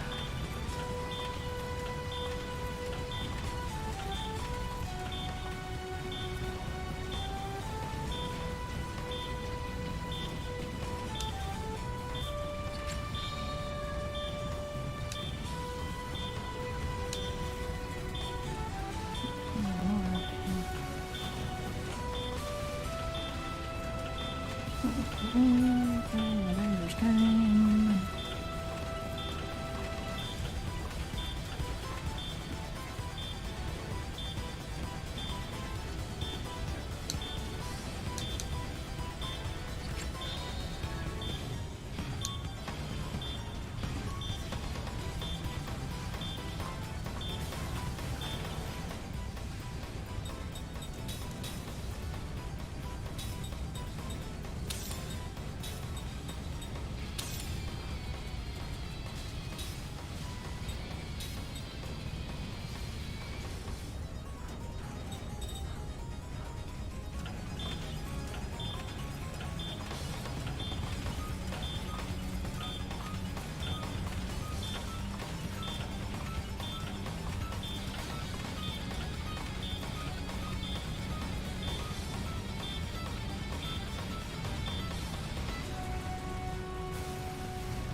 Yep, that seemed like a disc ending.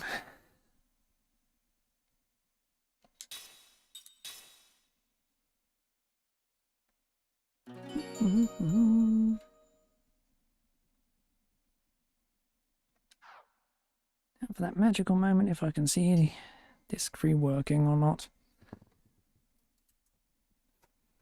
Because as I said before, it took a pain in the arse to get it to work, to install the damn thing. Just kept refusing to read the fricking disc. So...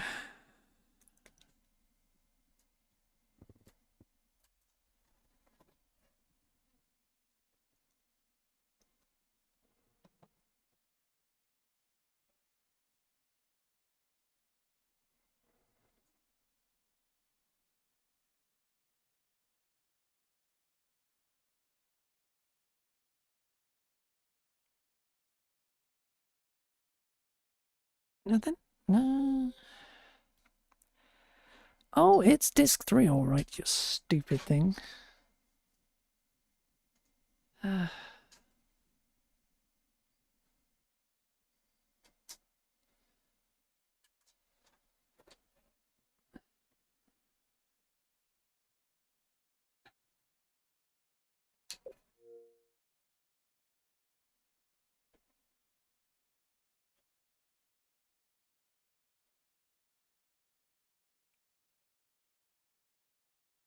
Oh, I think it's working.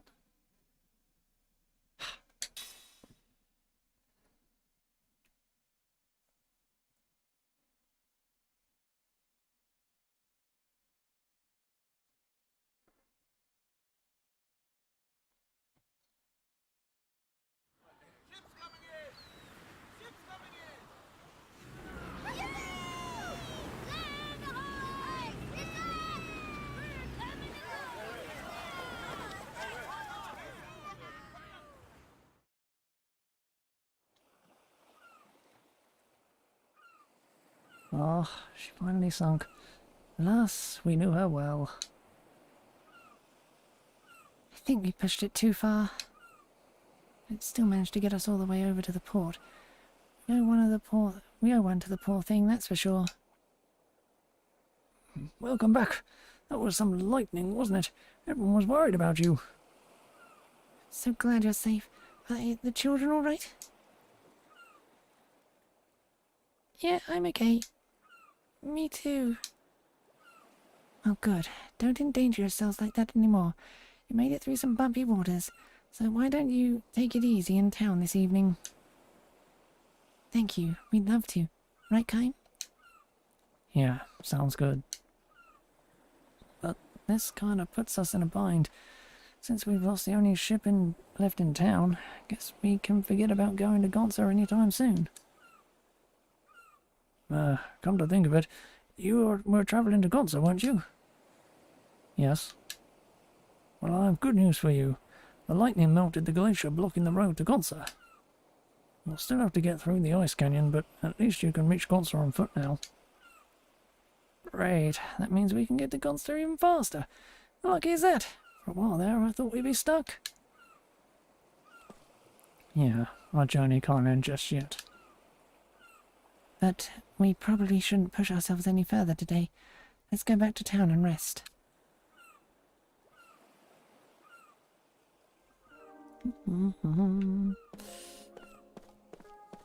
Really just wanted to start this 3.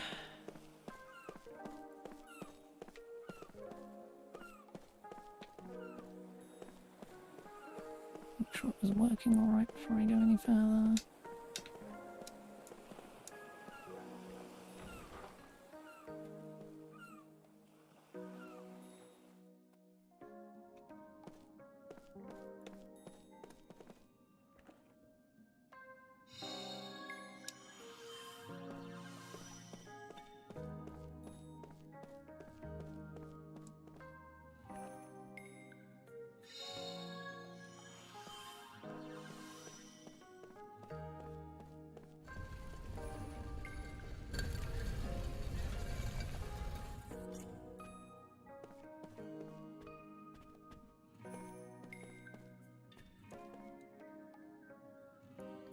And they got something really hot for auction today. What do you think? Want to give it a shot? How does this work? From auctions of all kinds of treasures and enough for lodgers around the world. My friend, I don't take him. When the place an auction block, go to whoever places the highest bid. Choose your bidding price with a lipstick. Make a bid. Please note you can only bid 3 times per item. Sure. Proud to bring our next item, procured at great expense and now up for bids, is a set of 4 pendulums from Experimental Staff Operation Division. Bidding will be open at 30 gold. We ask. Increase 750.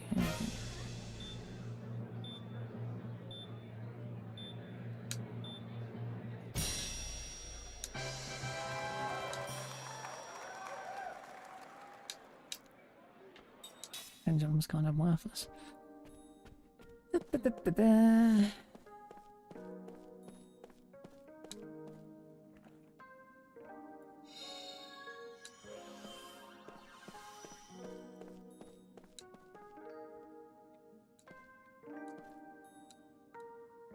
And the auction house at the very least.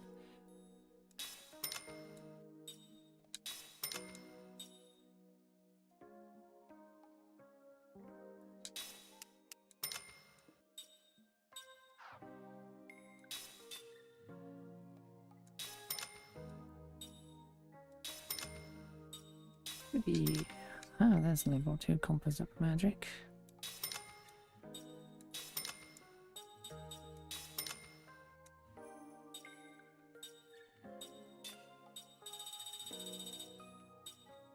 Right.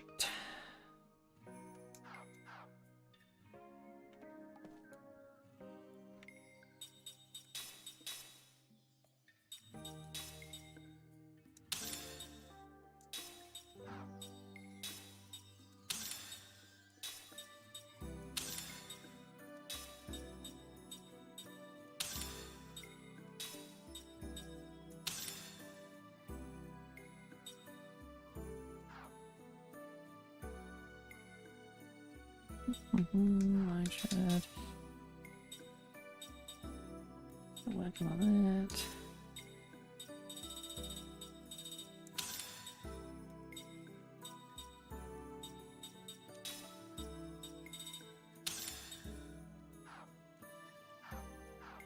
Got a load more skills to learn. That can wait. Still insanely over level for where I am in the game, I'm sure. Save point. Save point, save point, save point, save point, save point. All the way back there at the entrance to town.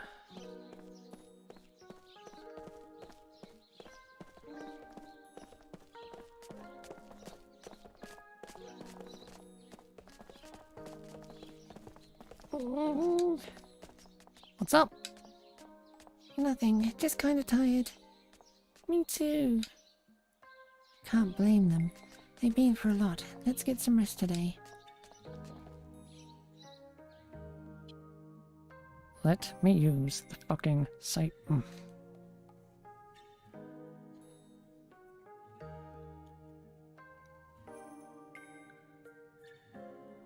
So what's really going on? You know, Gongora called you guys the real traitors. Care to elaborate? He was lying, obviously. Gongora robbed us of our memories. He's the traitor. But we still don't remember what our mission was in coming to this world. Sarah, was there anything about this in your journals? No, not about our mission. There was something about where we came from, however. We came from a pure, untarnished world. 2 different worlds on a shared axis converged, which caused disturbances in our homeworld. Our minds came to this world, where we acquired bodies and began what we call living. During that time, I wondered constantly what the meaning of that existence was, and why we were seemingly immortal on this world. I began researching to find some answers. I just want the facts. Facts? If the record of 1,000 years shows that I am really a traitor, then I'll have to accept that and pay the price. If the truth is that I've caused the deaths I've seen, then I'll have to pay the price. That can't be true. As long as our memories aren't complete, Gongora holds the upper hand. We've got to go after him. So that's why we're going to Goatsa. Oh, and why Ming's gonna use her charm when we get there. Like it. Okay. Kaim, the only thing we can do is seek the truth. Fortunately, we have plenty of time.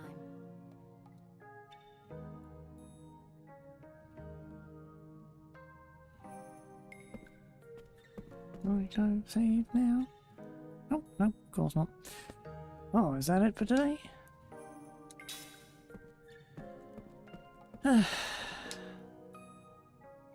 Those children must really be exhausted. They're sleeping like babies.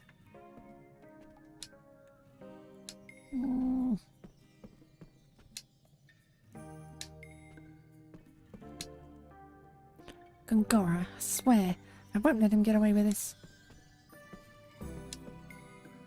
If we had support from the King of Gonsa, we would be able to head for Urha right away.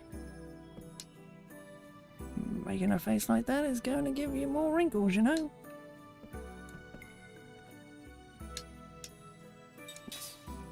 Okay, I guess we'll go get some rest then. Let me to a fucking save point if you know what's good for your game.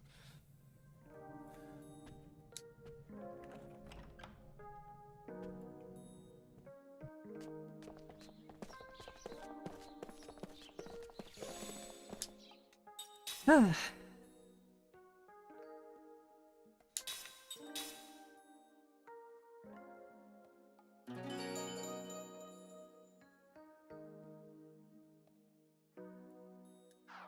Okay, finished off disc 2, got to disc 3, and it decided to work after only one retry.